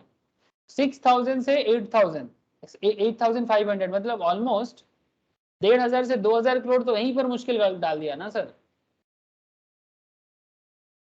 और ऑपरेटिंग एंड अदर एक्सपेंस में भी 2,000 करोड़ के आसपास का डिफरेंस हुआ, तो यहीं पर 5,000 करोड़ का 5,000 करोड़ का डिफरेंस हो गया, मतलब ऑलमोस्ट। इसीलिए यहाँ पर जो प्रॉफिट था वो यहाँ पर आके 4,000 करोड़ के लॉस में आके रुका। तो वही डिपेंड करता है बिजनेस के अंदर कि आपका EBIT का वेरिएबिलिटी डिपेंड करता है आपके ऑपरेटिंग रिस्क के ऊपर। So don't under estimate the power of operating expenses, ठीक है? कुछ भी करने से बिजनेस नहीं चलता, बिजनेस करने से बिजनेस चलता है। तभी देखो बिजनेस को कैसे बंद किया, क्यों बंद करना पड़ा, ऑपरेशन को क्यों बंद करना पड़ा, मन में सवाल होना चाहिए ना। क्योंकि ये जो पावर फ्यूल कॉस्ट कंट्रोल करना था, एम्प्लॉय कॉस्ट कंट्रोल करना था, ले ऑफ किया जेट ने, कुछ करना नहीं और कुछ चारा नहीं था इनके पास। सेलिंग एडमिनिस्ट्रेशन, ऑपरेटिंग एक्सपेंस तो बनता रहा, इतना सारा जो फ्लाइट वगैरह था इनके पास, उनको कहीं ना कहीं तो रखना पड़ा था ना सर। ऐसे तो नहीं ना कि चुपचाप रख लेंगे, उसको ऑपरेट भी करना है, उसको रखना है, भाड़ा देना है। घर में बैठे बैठे भी 2,000 करोड़ का कॉस्ट उठाना पड़ा सर। देखो 2,000 नहीं 3,000 करोड़ बैठे बैठे, कुछ नहीं हो रहा है फिर भी खर्चा हो रहा है। It's not an easy thing, ठीक है। सुनने में अच्छा लगता है लेकिन करने में इतना अच्छा नहीं लगता है जब सामने मुश्किल आता है, जब कुछ फेलियरिटी होता है। और ये फेलियरिटी तब होता है जब बिजनेस डिसीजन मेकिंग में कुछ गड़बड़ होता है, ठीक है। मतलब या तो आप टिकट कॉस्ट में कुछ गड़बड़ किए हो, है ना, क्योंकि देखो भाई आपका कॉस्टिंग जब इधर आएगा आपको टिकट कॉस्ट में चेंज करना पड़ेगा, लेकिन आप बोलते हो नहीं नहीं सस्ता में लेके चलते हैं, नहीं तो कस्टमर नहीं आएगा। लेकिन सस्ता करने गए इधर बस्ता हो गया, क्या सर, उधर सस्ता करने गए इधर बस्ता हो गया ना। हाँ सर। ठीक है, अब जिसको नहीं चढ़ना है नहीं चढ़ेगा, दाम जिसको ज्यादा लगेगा ज्यादा लगेगा, जो जो दे पाएगा वही चढ़े, कम से कम बिजनेस सर्वाइव तो कराना है। लेकिन उनको लगा था नहीं शायद वो मैनेज कर लेगा, बट लगने से कुछ नहीं है, रियल मतलब सिचुएशंस कुछ और जगह में लेके चला गया। लग रहा था मैनेज कर लेंगे बट मैनेज नहीं हो पाया। आगे बढ़े चलो, इसको बोलते हैं फंडामेंटल एनालिसिस। हम लोग फंडामेंटल फंडामेंटल चिल्लाते हैं ना स्टॉक मार्केट में, this is exact fundamental analysis. Company को इस तरह से बारीकी से, ये तो फिर भी बैलेंस शीट और पीएल का समरी है। आप अगर एनुअल रिपोर्ट उठाओगे और पीएल बैलेंस शीट को वहां से पढ़ोगे और एक एक एक्सप्लेनेटरी स्टेटमेंट देखोगे तो और मजा आता है। और वो एक्चुअली मैं fundamental analysis of stock market में ही सिखा पाता हूँ, मौका मिलता है वहां पर, ठीक है, क्योंकि वहां पर मुझे कोई पर्टिकुलर सिलेबस कवर नहीं करना होता है, वहां पर मैं फ्रीली बात करता हूँ, ठीक है। जैसे यहाँ पर मुझे सिलेबस कवर करना है, क्वेश्चंस के हिसाब से बताना है, ठीक है, वहां पर मुझे ऐसा कुछ नहीं है, मैं तो उसमें खुला पंछी की तरह कुछ भी बकता रहता हूँ। आगे चले सर, मतलब मैं इसलिए बकता हूँ क्योंकि इसका कोई सिलेबस बनाओ तो मुश्किल है, बहुत सारा मैटर है। अच्छा, अब आगे आपको मैं जो बताने जा रहा हूँ, एक सबसे पहले तो मैं आपको एक एमए मॉडल का रेफरेंस दूंगा, मतलब मॉडी गिलनी मिलर का एक रेफरेंस है। एक ग्राफ ड्रॉ करो sir, just draw a graph. Sir इस तरफ आप ईबीआईटी ड्रॉ करो और इस तरफ आप प्रॉफिट को दिखाने का कोशिश करो। ये आपका ओरिजिन है, इधर आप नेगेटिव को दिखाओ, नेगेटिव दिखाओ, शो करो थोड़ा सा। और आप एक काम कीजिए सर, आप अपने बिजनेस को नेगेटिव सिचुएशन से कनेक्ट कीजिए, ठीक है। से फॉर एग्जांपल आपका बिजनेस इधर नेगेटिव हालत से इस तरह से थोड़ा सा बढ़ा, फिर थोड़ा सा नीचे हुआ और फिर पैरेलली चलता गया। सर जब बिजनेस बहुत हाई रिस्क में चलता है तो इस लेवल में प्रॉफिट पहुंच सकता है और ईवीआईटी भी अपने हिसाब से बढ़ता रहता है। लेकिन बात क्या है, आप ना बीचों बीच एक लाइन खींचो सर, इस तरह से। ये जो लाइन मैंने यहाँ पर दिखाया ये बेसिकली मॉडरेट को समझा रहे हैं। अब आप यहाँ पर लिखो तो आपको समझ में आ जाएगा, this is a high business risk. जो जेट ने गलती किया था हाई बिजनेस रिस्क लेके, इस पॉइंट में क्या है, बिजनेस रिस्क लो है। जो जेट ने घर में बिजनेस को बंद करके किया था, लेकिन बिजनेस रिस्क लो करके क्या है ना, हो सकता है कि आपका बिजनेस में फर्दर लॉस ना हो बट आपका बिजनेस का ऑपरेशन ही बंद हो जाएगा, जिसके कारण मतलब जेट ने इसको ऑफ रखने का सोचा था, ठीक है। तो ये लो रिस्क हालत है, इसमें रिस्क बहुत ही कम है लेकिन प्रॉफिट भी तो नहीं होगा, कुछ अच्छा भी आप नहीं सोच पाओगे, तो ये बिजनेस रिस्क लो है। तो क्या बताना चाहता है एफएम, आपको क्या बताना चाहता है, don't take too much risk, don't take lower risk, always try to take moderate risk. समझ में आ रहा है सर? हेलो, हाँ सर। इतना ज्यादा रिस्क मत लो कि डूब जाए, ठीक है। बंगाली में एक बहुत अच्छा कहावत है, आप लोग सुने होंगे, I don't know, it's a pure Bengali, एक जिसको हम लोग बोलते हैं बागधारा, आई डोंट नो आप लोग जानते हैं कि नहीं। ऐसे बोलते हैं सर, बोलते कि ओती ओती बाढ़ बेरो ना, ओती बाढ़ बेरो ना, ঝড়ে ভেঙে যাবে, অতি ছোট हो ना, छागुले मुराइबे। सुना है कभी? नील में भी सुना होगा, जियाउल सुना है क्या? ये थोड़ा नहीं सा सर। टिपिकल बातें हैं सर। टिपिकल बंगाली प्रभाव है। क्या बोलना चाह रहे हैं? तो होती बाढ़ बेरोना, मतलब इतना भी मत बढ़ो कि थोड़ा सा तूफान क्या आए आप टूट जाओ, ठीक है?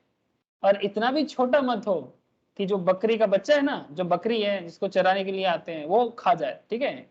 इसलिए बोलते हैं कि होती बाढ़ बेरोना झड़े भेंगे जावे, होती छोटो हो ना छागोले मुराइबे, ठीक है? तो इट्स लाइक दैट। तो ना तो मतलब बिजनेस रिस्क को समझने के लिए एक सिंपल बंगाली प्रभाव भी आपको, मतलब एक वाग्धारा भी आपको बहुत कुछ सिखा सकता है, ठीक है? तो it's like that. High business risk, बहुत रिस्क हो सकता है, आप डूब सकते हो, जैसे किंगफिशर डूब गया, जैसे एयर इंडिया बिक गया, ठीक है? और लो बिजनेस रिस्क में आप अपने आप को देख नहीं पाओगे, तो मॉडरेट चल पाओगे तो शायद अपने आप को देख पाओगे, शायद नहीं, ऑब्वियसली देख पाओगे। ओके, तो ग्राफिकल प्रेजेंटेशन भी आपको समझ में आ गया। आगे बढ़े सर, इतना हो गया सबका? यहाँ तक नोट डाउन कर लिए? हाँ सर। चलो सर, बढ़ते बढ़ते कहाँ पहुंचेंगे सर? अभी हेडिंग कीजिएगा DOL, बहुत ही इंपॉर्टेंट एक कॉन्सेप्ट दिखाने जा रहा हूँ, एग्जाम में भी काम आता है, ठीक से लिखिएगा। मेजर द इलास्टिसिटी, थोड़ा इकोनॉमिक्स याद आएगा?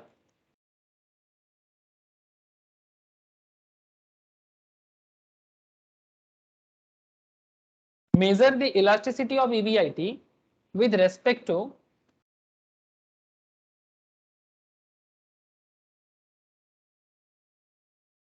Q। Q मतलब सेल्स। सर आपको क्या बताया जा रहा है? इलास्टिसिटी का मतलब पता है ना सर? इलास्टिसिटी का मतलब बढ़ना और घटना, हाँ सर। ठीक है? इलास्टिसिटी का मतलब होता है बढ़ना और घटना, ठीक है? इलास्टिक, जैसे इलास्टिक गार्डर जैसे होते हैं, वैसा ही आपका EBIT का बढ़ना घटना किस पे डिपेंड करता है? PBIT देखो, PBIT EBIT सेम होता है ना? 75 करोड़ से लॉस में चले गए, लॉस कम हो गया, फिर और कम हो गया, अच्छा साइन दे रहा है। 123 करोड़ का लॉस में बिजनेस स्टार्ट किया फाइनेंशियल ईयर एंड में, 2021 के एंड में। तो कहने का मतलब है कि कभी आपका EBIT पॉजिटिव था। अगर आप और पुराना देखना चाहते हो, मैं और पुराना दिखाता हूं, देखो 2018 में देखो, 17 में देखो, 2000 करोड़ का प्रॉफिट, 2333 करोड़ का प्रॉफिट, लेकिन कंपनी रख नहीं पाया अपने आप को। हेलो, फ्यूल कॉस्ट तब भी था, लेकिन कंपनी अपने आप को संभाल नहीं पाया ना सर। प्रॉफिट तो किया था, ऐसा तो नहीं कि प्रॉफिट नहीं किया था। 2000 करोड़ का, 2500 करोड़ का प्रॉफिट किया था कंपनी 2017 में, 2018 में। ये देखो सर, कंपनी एम्प्लॉय कॉस्ट को तो कम किया था, यहां से थोड़ा फ्यूल कॉस्ट जरूर बढ़ा है, लेकिन कंपनी का मेन प्रॉब्लम हो गया था ऑपरेटिंग एक्सपेंस पे। 6000 से 10,000 करोड़ का एक्सपेंस बढ़ गया, इतना एक्सपेंस बढ़ गया, प्रॉफिट देखो 75 करोड़ में आके रुका था। समझ में आ रहा है ना सर कि हाँ सर। बिजनेस किस तरह से थोड़ा बहुत सिचुएशन, थोड़ा बहुत गलत डिसीजंस एक अलग ही लेवल में जाके खत्म हो जाते हैं। तो measure the elasticity of EBIT with respect to Q, Q मतलब sales. Other factor, other factor remaining constant, other factor remaining constant, hence DOL मतलब degree of operating leverage, degree of operating leverage is only a partial measure, ये एक partial major है। Partial क्यों? Because हम लोग सिर्फ operation को देख रहे हैं, फाइनेंशियल को अभी तक नहीं देखा, तो एक पर्शियल मेजर है, कंप्लीट मेजर नहीं है। Partial measure of business risk, मतलब बिजनेस रिस्क को समझने का एक पर्शियल रिस्क मैनेजमेंट टूल है डीओएल। ठीक है सर, कैसे समझ में आएगा वो तो बताओ। सर उसको समझने के लिए आपको कुछ कैलकुलेशन सीखना पड़ेगा। अभी मैं आपको एप्लीकेशन दिखा रहा हूं, कैलकुलेशन नहीं, कैलकुलेशन दिखाऊंगा। जैसे आपके सामने कैलकुलेशन करके डीओएल का वैल्यू आएगा। सर आप लोग बचपन में इलास्टिसिटी ऑफ डिमांड तो पढ़े थे फाउंडेशन लेवल में, या कॉलेज लेवल में, या स्कूल लेवल में, इलास्टिसिटी ऑफ डिमांड, यस और नो? हाँ सर। इलास्टिसिटी ऑफ डिमांड पढ़ने के टाइम पे आप लोगों के सामने ऐसा ऐसा ऑप्शन आता था, elasticity of demand equals to 1, elasticity of demand greater than 1, elasticity of demand less than 1, elasticity of demand equals to 0। हाँ sir, elasticity of demand equals to infinity। ऐसा ऐसा सिचुएशन आता था ना सर? हाँ सर। शायद भूल गए, कोई बात नहीं, अगर थोड़ा थोड़ा भी याद है। ईडी का मतलब होता है, इलास्टिसिटी ऑफ डिमांड का मतलब था ऐसा, percentage change in delta quantity divided by percentage change in price. Sir थोड़ा सा मैं डिमांड को याद दिला रहा हाँ हूँ। सर।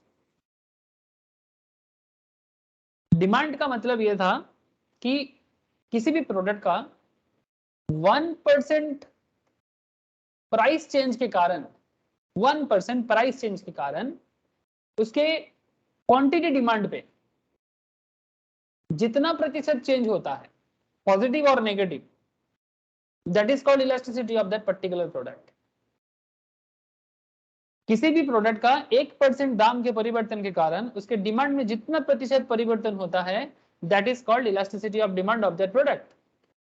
प्याज का दाम 50 टका से अगर 60 टका हो जाए या 100 टका हो जाए, जो भी हो, उसके कारण प्याज के डिमांड में जितना परिवर्तन आता है, that is the elasticity of demand of onion.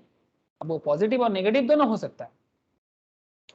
Similarly जो बात मैंने अभी आपको समझाया, इलास्टिसिटी ऑफ डिमांड जो आप बचपन में पढ़े थे, वैसा ही कॉन्सेप्ट में यहां पर इलास्टिसिटी ऑफ ईबीआईटी आपको समझना पड़ेगा, जो डिग्री ऑफ ऑपरेटिंग लेवरेज आपको समझाएगा। Okay sir, degree of operating leverage का एनालिसिस देखो तो आपको इकोनॉमिक्स याद तो आ ही रहा है, लेकिन इकोनॉमिक्स का एप्लीकेशन देखो। सर डीओएल कभी कभी ऐसा कैलकुलेशन करोगे ना, कभी 1 आएगा, कभी 2 आएगा, कभी 3 आएगा, तो मैंने यहाँ पर 3 लिया, सब्जेक्टिवली ले लिया, ऐसे ही ले लिया। सर ऐसे ही कैसे ले लिए? अरे सर ऐसे ही ले लिया समझाने के लिए। सर कैलकुलेशन करो। सर कैलकुलेशन करने के लिए क्वेश्चन जरूरी है, अभी मैंने क्वेश्चन पे नहीं आया, आपको क्वेश्चन सॉल्व करना पड़ता है, डीओएल कैलकुलेट करके बताओ। लेकिन मैंने यहाँ पर बिना कैलकुलेट करे हुए डीओएल मान लिया 3। सर चलो ठीक है, आप जबरदस्ती कर रहे हो, हम लोग भी मान लिए, ठीक है सर, मान लो, थोड़ा सा मान लो। लेकिन इसका क्या मतलब होता है? अगर कहीं पर डीओएल 3 आता है, इसका क्या मतलब होता है? ये एनालिसिस पूछता है आपको कि प्लीज एनालाइज योर डिसीजंस, जैसे आप लोगों को मैं इससे पहले वाला चैप्टर में भी करा रहा था, finance is all about decisions. It means that if sales, that is quantity, change by 1%, again देखो वही बात, अगर सेल 1% में चेंज होता है, EBIT will change by 3%। DOL 3 का मतलब है अगर सेल 1% चेंज होता है तो EBIT 3% चेंज होगा इन द सेम डायरेक्शन। मतलब सेम डायरेक्शन मतलब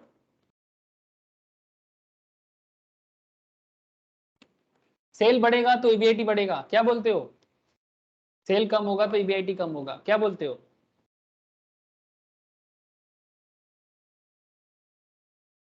ये बात समझ में आया? हाँ सर। सिंपल है सर, बहुत सिंपल। अगर बिजनेस का रेवेन्यू बढ़ेगा, सेल इंक्रीज होगा, तो ईबीआईटी इंक्रीज होने का चांसेस बढ़ेगा, ये नो? बिल्कुल हाँ बढ़ेगा, बढ़ेगा। चांसेस बढ़ेगा। हाँ, अगर कॉस्टिंग कुछ और हो जाए, कॉस्ट अगर ज्यादा हो जाए वो अलग बात, ठीक है, लेकिन रेवेन्यू बढ़ेगा तो ईबीआईटी बढ़ने का चांसेस बढ़ जाता है। इसीलिए इसको पार्शियल इंटीग्रेशन मतलब पार्शियल मेजरमेंट बोला है सर, इसको कंप्लीट मेजरमेंट नहीं बोला जा रहा है, बिकॉज ये सिर्फ ऑपरेटिंग लेवल को देख के बता रहा है, ये फाइनेंशियल मैटर को अभी तक देख नहीं रहा है। सर कब देखेगा, उसके लिए डीएफएल समझाना पड़ेगा। लेकिन डीओएल का मतलब तो आपको समझ में आ गया, जब क्वेश्चन का सॉल्यूशन करके आपको डीओएल निकलेगा, इसका मतलब ये होता है, it means that if sales change by 1% EBIT will change by 3% in the same directions. Sir तो और कुछ नहीं, आप ऐसे डिसीजन लिखोगे। Higher the level of F मतलब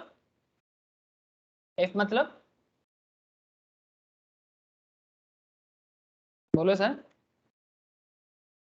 operating fixed cost. Fixed cost, higher the level of fixed cost, higher the TOL.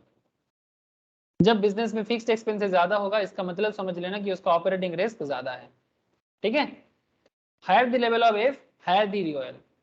और risk ज्यादा होगा तो क्या करना है आपको, कम करने का कोशिश करना है, जैसे कि जेट ने किया, जेट ने ही तो किया। इतना दिन जो अपना ऑपरेशन को बंद रखा था, क्यों क्यों बंद रखा था, क्या कारण था?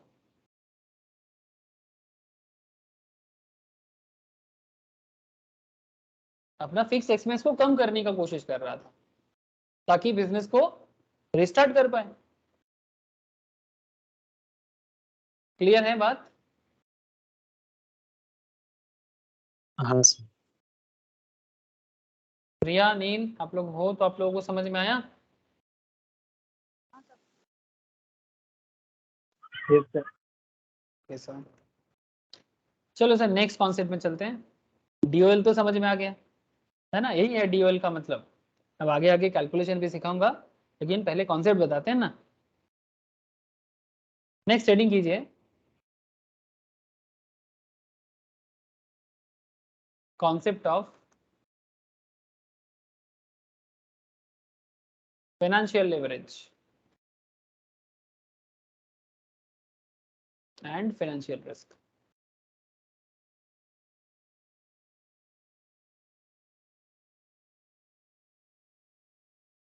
concept of financial leverage and financial risk.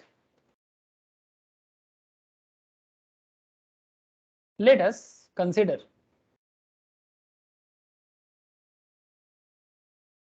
the journey. Let us consider the journey from EBIT to EPS via the income statement.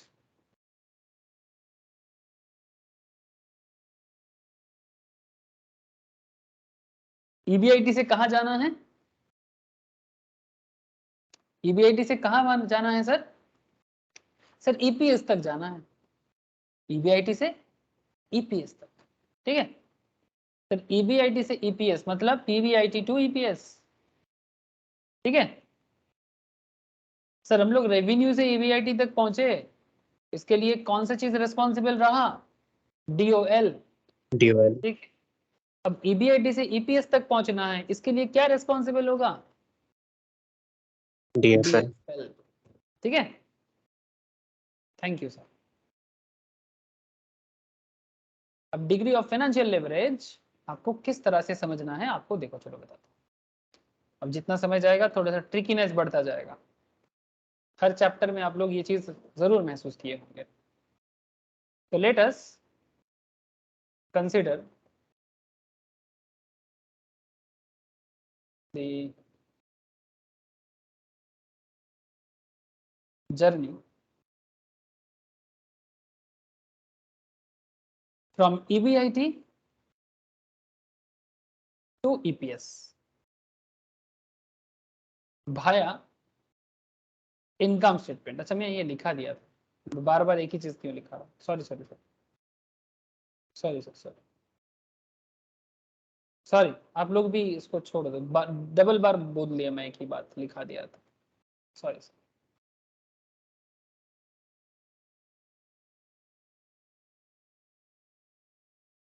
आपको मैं एक फॉर्मूला लिखाता हूँ, याद रखिएगा। ईपीएस का फॉर्मूला, लिवरेज में फॉर्मूला बहुत लोग रटते हैं, बट मैं नहीं चाहता कि आप फार्मूला रटो, ठीक है। एग्जाम हॉल में देखिएगा कितना लोग लिवरेज का फार्मूला लेके जाएगा, ठीक है, लंबा लिस्ट, जैसे एफएम का फार्मूला लेके बहुत लोग जाता है। सो फार्मूला रटने के लिए मैं आपको बार बार मना करूंगा, पहले समझो फिर रटो, ठीक है। रटो बट समझ के रटो, तो जिंदगी भर काम आएगा। बिकॉज इंटरव्यू में ना रटे हुए लोग फेल हो जाएगा, ठीक है। आप लोग अपना इज्जत कहाँ दिखोगे? इंटरव्यू बोर्ड में, ठीक है। ये चीज मैं बार बार बोलूंगा। EBIT माइनस आई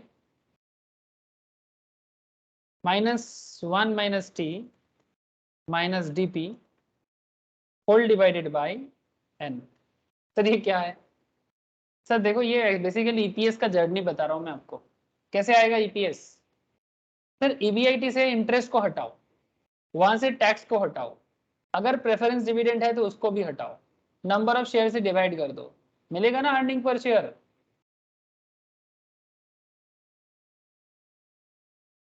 देखो ना सर, मैं आपको रियल लाइफ समझा रहा हूं, आपको याद रखने के लिए मेहनत नहीं करना होगा, आप ऐसे ही समझ जाओगे, क्योंकि आपको फंडामेंटल सिखा रहा हूं मैं। आप EBIT से क्या निकाल रहे हो? सबसे पहले इंटरेस्ट ना, इंटरेस्ट इन अदर आइटम्स, जैसे यहाँ पर जेड ने भी हटाया 75 माइनस 842, फिर इंटरेस्ट के बाद क्या मिला? पीबीटी या ईबीटी मिला, अर्निंग बिफोर टैक्स। फिर वहां से टैक्सेस दिया, अगर यहाँ पर इसने टैक्स प्रॉफिट नहीं कमाया तो टैक्स नहीं दे पाया।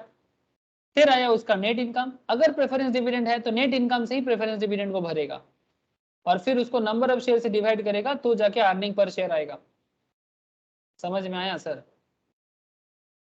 हाँ सर। बस वही तो हुआ है। EBIT से इंटरेस्ट भरो, वहां से टैक्स दे दो, और वहां से प्रेफरेंस डिविडेंड दे दो, और उसको divided by number of share से डिवाइड कर दो, मिल जाएगा अर्निंग पर शेयर। इसमें कौन सी दुविधा है? सो फाइनेंशियल लिवरेज क्या है? फाइनेंशियल लिवरेज और financial risk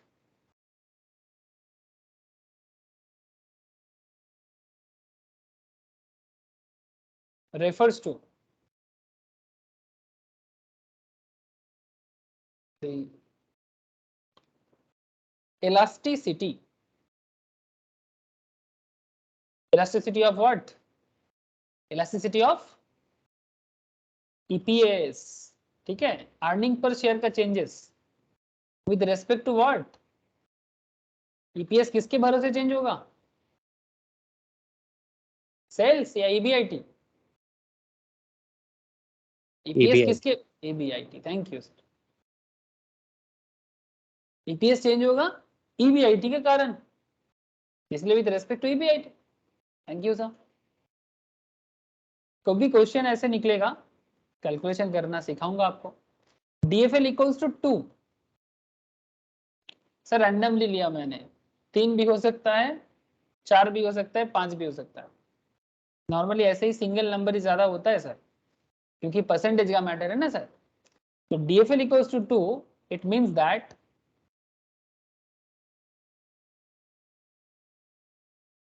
if EBIT change by 1%,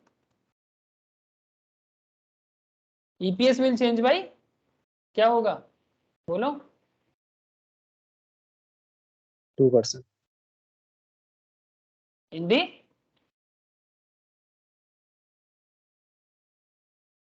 same direction।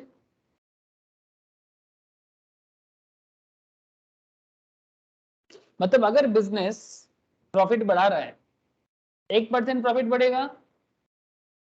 अगर बिजनेस में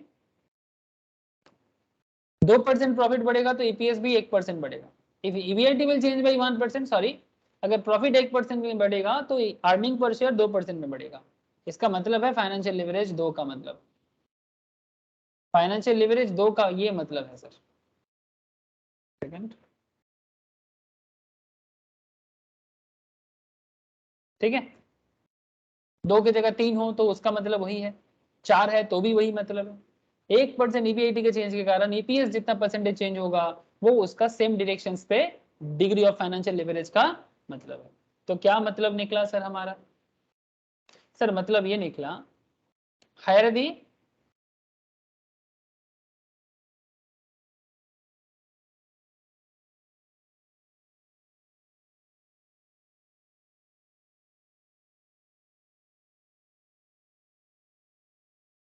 higher the level of interest expense,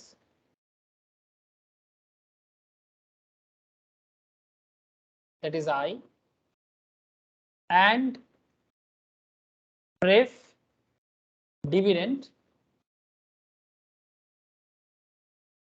that is DP,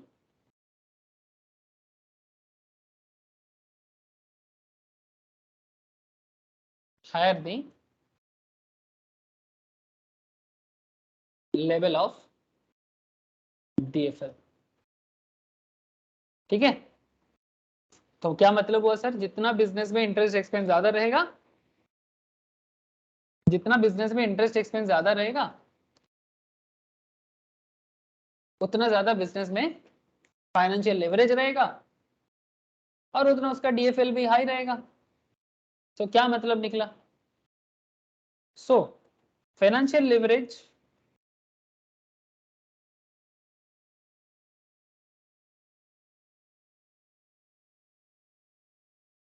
financial leverage और financial risk,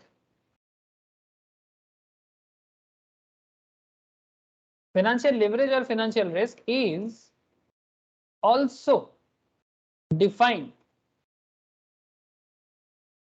as the risk arise on account of the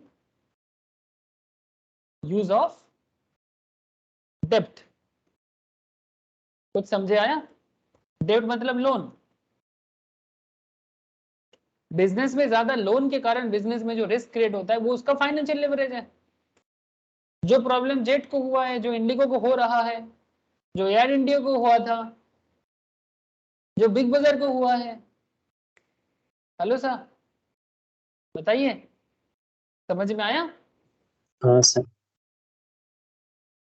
इसको control करना जरूरी है। Control ऐसा नहीं कि लोन लेना खराब है, लेकिन लोन मैनेज नहीं कर पाओगे तो मुश्किल हो जाएगा। फ्यूचर ग्रुप का हालत देखना चाहते हो? चलो सर, आपने मन किया तो मैं भी दिखा देता हूं, मेरे को क्या, जो बोलोगे वो दिखाएंगे। फ्यूचर रिटेल दिखाई दे रहा है sir?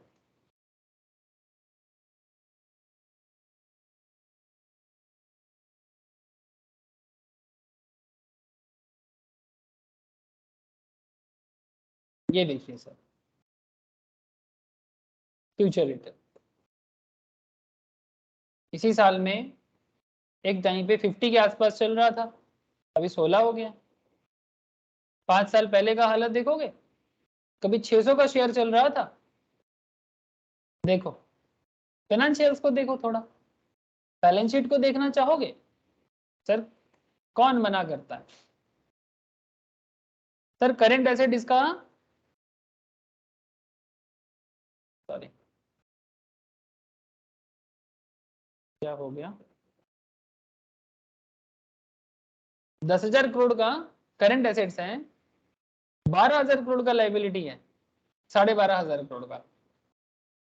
Sir non current asset 9,000 crore का है, नॉन करंट लाइबिलिटी 5,000 करोड़ का है, लेकिन करंट लाइबिलिटी का हालत खराब है। रिसेंट इनकम का भी हालत देख लो। सर कुछ तो रिकवर हुआ है, रिलायंस को बेचा ना, कुछ पैसा मिला, इस रिगार्डिंग भी कुछ डेवलप हुआ है रिसेंट ट्रेड में, लेकिन सर अब इनकम का भी हालत देख लो। सर एक टाइम पे बिग बाजार 2016, 15, 14 सबसे ज्यादा प्रॉफिटेबल सिचुएशन कब था इसका? सर 2017 का हालत देखो, 18,000 का रेवेन्यू, 605 का EBITDA, PBIT 572 करोड़ का, PBT 368, नेट इनकम 368 करोड़ का, EPS 14 करके पर शेयर, मजा आ गया था। 2018 में भी खराब नहीं रहा। अच्छा बाबा, 2017 छोड़ के 2017 में ही अपना पीक में पहुंचा था, 18 से फिर से डाउन, 19 में अच्छा चला था सर, 20 में जाके और मुश्किल, 21 में खत्म हालत में आ गए। Look at sir, net income 3,000 crore का नेगेटिव लॉस, EPS 59 पर शेयर नेगेटिव, नेगेटिव सर, दिखाई दिया? हाँ सर। लोन का प्रॉब्लम इनका सबसे मेन प्रॉब्लम रहा है सर, इसका इंटरेस्ट का बर्डन बहुत ज्यादा रहा है। ठीक है, आप देख सकते हो 1,000 करोड़ का इंटरेस्ट भरा ही है, 1,500 करोड़ का इंटरेस्ट भरा है। रॉ मटेरियल वगैरह भी इसका प्रॉब्लम हो सकता है, लेकिन इंटरेस्ट का प्रॉब्लम इसको बहुत भुगतना पड़ा। ठीक है, बहुत ज्यादा लोन का बर्डन था। और देखो सर, ये जिस तरह का बिजनेस करते हैं फ्यूचर रिटेल, बेसिकली ग्रोसरीज, ठीक है, होम नीड्स के बारे में काम करता है, जिसमें लो मार्जिन रहता है, हाई वॉल्यूम रहता है, तो वॉल्यूम थोड़ा सा मिस्टेक्स, बिजनेस पड़ेगा मुश्किल में। ठीक है, आप कैश फ्लो स्टेटमेंट भी चेक कर सकते हो। ठीक है, मैंने जस्ट आपको एक आइडिया दिया। सो डेब्ट के कारण फाइनेंशियल लेवरेज में मुश्किल होते हैं। लेकिन सिमिलर पैरामीटर में एक दूसरा बिजनेस है, आप उसको भी देख सकते हो, जो बिग बाजार जैसा ही बिजनेस करता है, लेकिन वो किस तरह से बिजनेस को मैनेज किया। डीमार्ट एवेन्यू सुपरमार्ट रिसेंटली थोड़ा सा इसका नेगेटिव हुआ है, मतलब रिसेंटली नेगेटिव मतलब शेयर नीचे नहीं सर, एक एक शेयर का दाम देखो आप, 3,500 करोड़ के आसपास, 3,500 पर शेयर। ठीक है, 5,000 भी चला गया था इस बार, एक शेयर का दाम 5,000, एक शेयर का दाम। सर फाइनेंशियल्स दिखाओ, चलो सर दिखाते हैं। सर प्रॉफिट देखो, 2020 का देखो, 24,000 करोड़ का रेवेन्यू, 2,188 का EBITDA, PBIT 1813, PBT 1744, net income 1301, EPS 20 करके पर शेयर, इस बार 16 करके लेटेस्ट है। सिमिलर बिजनेस चलाते हैं, लेकिन इसका मैनेजमेंट अच्छा है। कुछ तो ऑपरेटिंग लेवल में दिक्कत हो सकता है, कुछ फाइनेंशियल लेवल में दिक्कत हो सकता है। आपको लेवरेज सीखने के बाद आप बिजनेस को एनालिसिस कर सकते हो, इतना काबिल बन जाओ सर, बस इतना मेरा चाहत है कि आप इतना काबिल बनो कि आपके सामने भी अगर फाइनेंशियल स्टेटमेंट डाल दिया जाए, आप भी लेवरेज एनालिसिस कर पाओ, किसने क्या गलती किया है, कहाँ गलती किया है। थोड़ा बिजनेस सेटअप को देखो, बिजनेस के अंदर की बात को सोचो, तो आपको समझ में आएगा। कोई भी बिजनेस एक्सपर्ट्स ऐसे ही बनते हैं, कल आप भी टीवी में एक्सपर्ट बन जाओगे सर, मजाक नहीं कर रहा हूँ। 2-3 स्टूडेंट्स को मिला है recently, BCom CA/CMA inter pass, साथ में NISM क्रैक था, तो मोतीलाल ओसवाल, ICICI डायरेक्ट, ठीक है, आपका बैंक का नाम IDFC, ठीक है, फाइनेंशियल्स, काफी सारे जगह में 2-3 को मिला है सर, एक्सिस में, एक्सिस सिक्योरिटीज, एक्सिस बैंक में अच्छा परफॉर्म कर रहा है सर। नॉलेज के खातिर बीकॉम अच्छा नहीं था उतना जब आया था मेरे पास, बट सर नॉलेज के कारण इन लोगों को ना काफी डेवलप हो रहा है। शुरुआत थोड़ा स्लो है, बट धीरे धीरे काफी डेवलप कर रहा है। मुझे अच्छा लग रहा है सर, कि नॉलेज आखिर काम आ ही जाता है। Okay,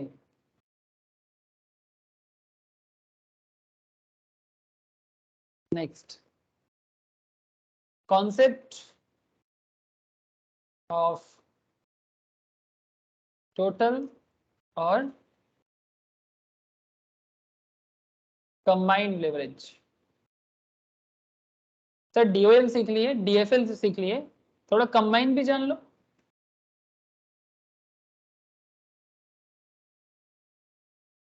look at the chain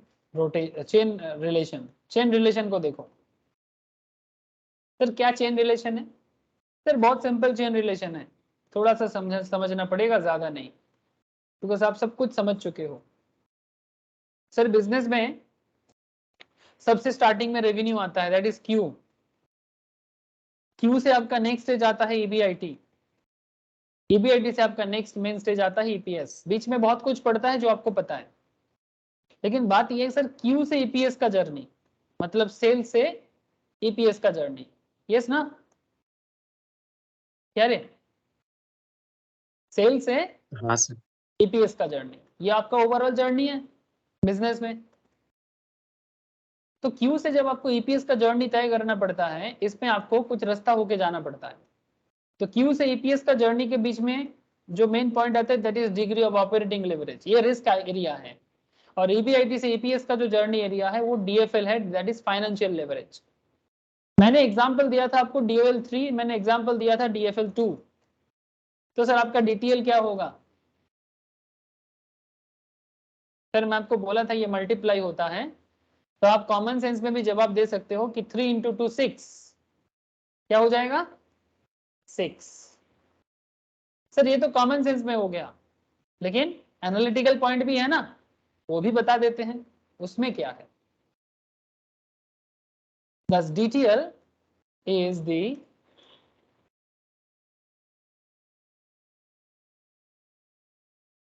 elasticity of EPS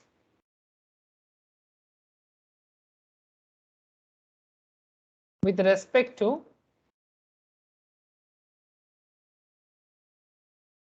quantity.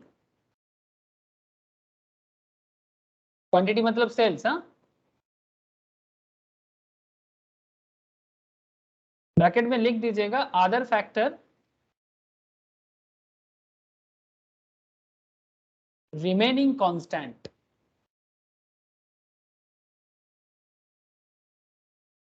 Other factor remaining constant. तो ईपीएस का क्या मतलब निकल जाएगा फॉर्मूला? ईपीएस इक्वल्स टू, इसको इन टर्म्स ऑफ क्वांटिटी लिखेंगे, इन टर्म्स ऑफ क्वांटिटी, थोड़ा सा बड़ा करके लिखेंगे। जो ईपीएस पहले भी समझाया था वही ईपीएस फिर से समझा रहा हूं, लेकिन अभी क्वांटिटी वाइज, मतलब तोड़ तोड़ के। जैसे आपको सबसे पहले ईबीआईटी को तोड़ना है, Q इंटू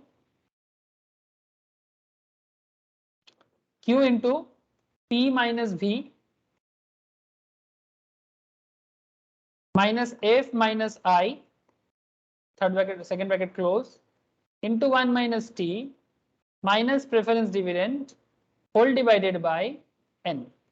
सेम है ये, एक्चुअली ईबीआईटी को मैं तोड़ा, Q into P minus V contribution minus fix cost, EBIT से इंटरेस्ट चला गया, उसको टैक्स दे दिया, प्रेफरेंस डिविडेंड दे दिया, नंबर ऑफ शेयर से डिवाइड कर दिया, ईपीएस मिल गया, थोड़ा सा तोड़ ताड़ के। 10 इफ डीटीएल, जब हमारा क्वेश्चन में डीटीएल 6 निकलेगा, इसका क्या मतलब है? It means if Q that is quantity मतलब sales change by 1%, EPS will, earning per share will change by 6%। Cell 1% में चेंज होगा तो अर्निंग पर शेयर 6% में बदल सकता है, इतना ताकत डीटीएल रखता है। रिस्क लेने से रिटर्न बढ़ता है ना सर, लेकिन रिस्क को कंट्रोल ना करने से बिजनेस डूब भी सकता है। क्या आपको बात समझ में आ रहा है? हेलो, हाँ सर। रिस्क ऑलवेज रिटर्न दे सकता है, लेकिन रिस्क ऑलवेज आपको मुश्किल में भी डाल सकता है। So risk controlling is the main purpose of this chapter, ठीक है? That's why name is leverage और रिस्क एनालिसिस, ठीक है? नेक्स्ट क्लास में मैं आपको आज डीटीएल डीएफएल और डीओएल डीटीएल डीएफएल लिखा दिया। नेक्स्ट क्लास में मैं आपको क्या लिखाऊंगा?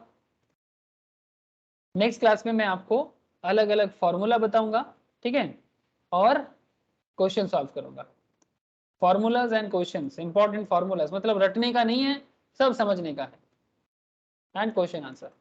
ये नेक्स्ट क्लास में लेवरेज में बात करेंगे लाइव में। अच्छा, घर में आपको कुछ होमवर्क दे रहे हैं सर। होमवर्क क्या है सर? मैं आपको एक प्लेलिस्ट शेयर किया, अनलिस्टेड प्लेलिस्ट है, जिसमें मैं कैपिटल बजटिंग का 7-8 लेक्चर्स आपको ऑलरेडी रिसेंट लेक्चर्स जो है कैपिटल बजटिंग या कैपिटल एक्सपेंडिचर डिसीजंस बोल सकते हैं आप, दोनों नाम से ही जाना जाता है। नील, प्रिया, जियाउल एंड बाकी सबको बोल रहा हूँ जो आज क्लास में नहीं है, सभी को बोल रहा हूँ, आप लोग कैपिटल बजटिंग का लेक्चर्स सारा का सारा सुनिए, वहां पर क्वेश्चन आंसर जो सॉल्व है उसको भी करिए, पूरा कैपिटल बजटिंग को कंप्लीट कीजिए, ये आपका घर का काम है, ठीक है। और लिवरेज आपको मैं नेक्स्ट क्लास में लाइव में बाकी कंप्लीट कराऊंगा, नेक्स्ट क्लास में मोस्ट प्रोबेबली हो जाएगा, और फिर कुछ क्वेश्चन आंसर के लिए लिवरेज का क्लास है, ठीक है।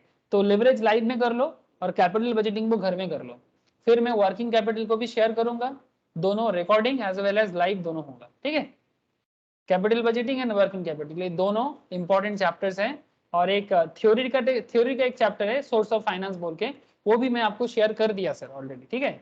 तो आप थ्योरी चैप्टर में सोर्स ऑफ फाइनेंस को भी एक बार देख लीजिएगा, ठीक है। जो मैं नॉर्मली क्लास में बताता रहता हूँ वहां पर कुछ नोट्स लिखा हुआ है, ठीक है, उसको आप प्लीज लिख लीजिएगा कॉपी में, ठीक है। सोर्स ऑफ फाइनेंस बोल के 2 क्लास है, आप जरूर देखिएगा, मैंने लिस्ट में शेयर किया। कॉस्ट ऑफ कैपिटल खत्म होता है, सोर्स ऑफ फाइनेंस का 2 लेक्चर्स, फिर कैपिटल बजटिंग का 7-8 lectures, must go through sir, each and every point is very important, her question का जवाब मिल सकता है आपको, इतना गारंटी है, ठीक है।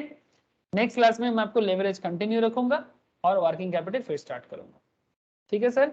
तब तक के लिए आज इतना ही, ओके। जियाउल, नील, प्रिया, समझ में आ गया आप लोगों को? Yes sir.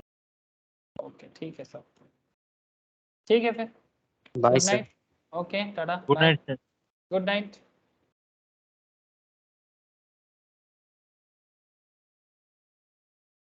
कुछ बोलोगे प्रिया?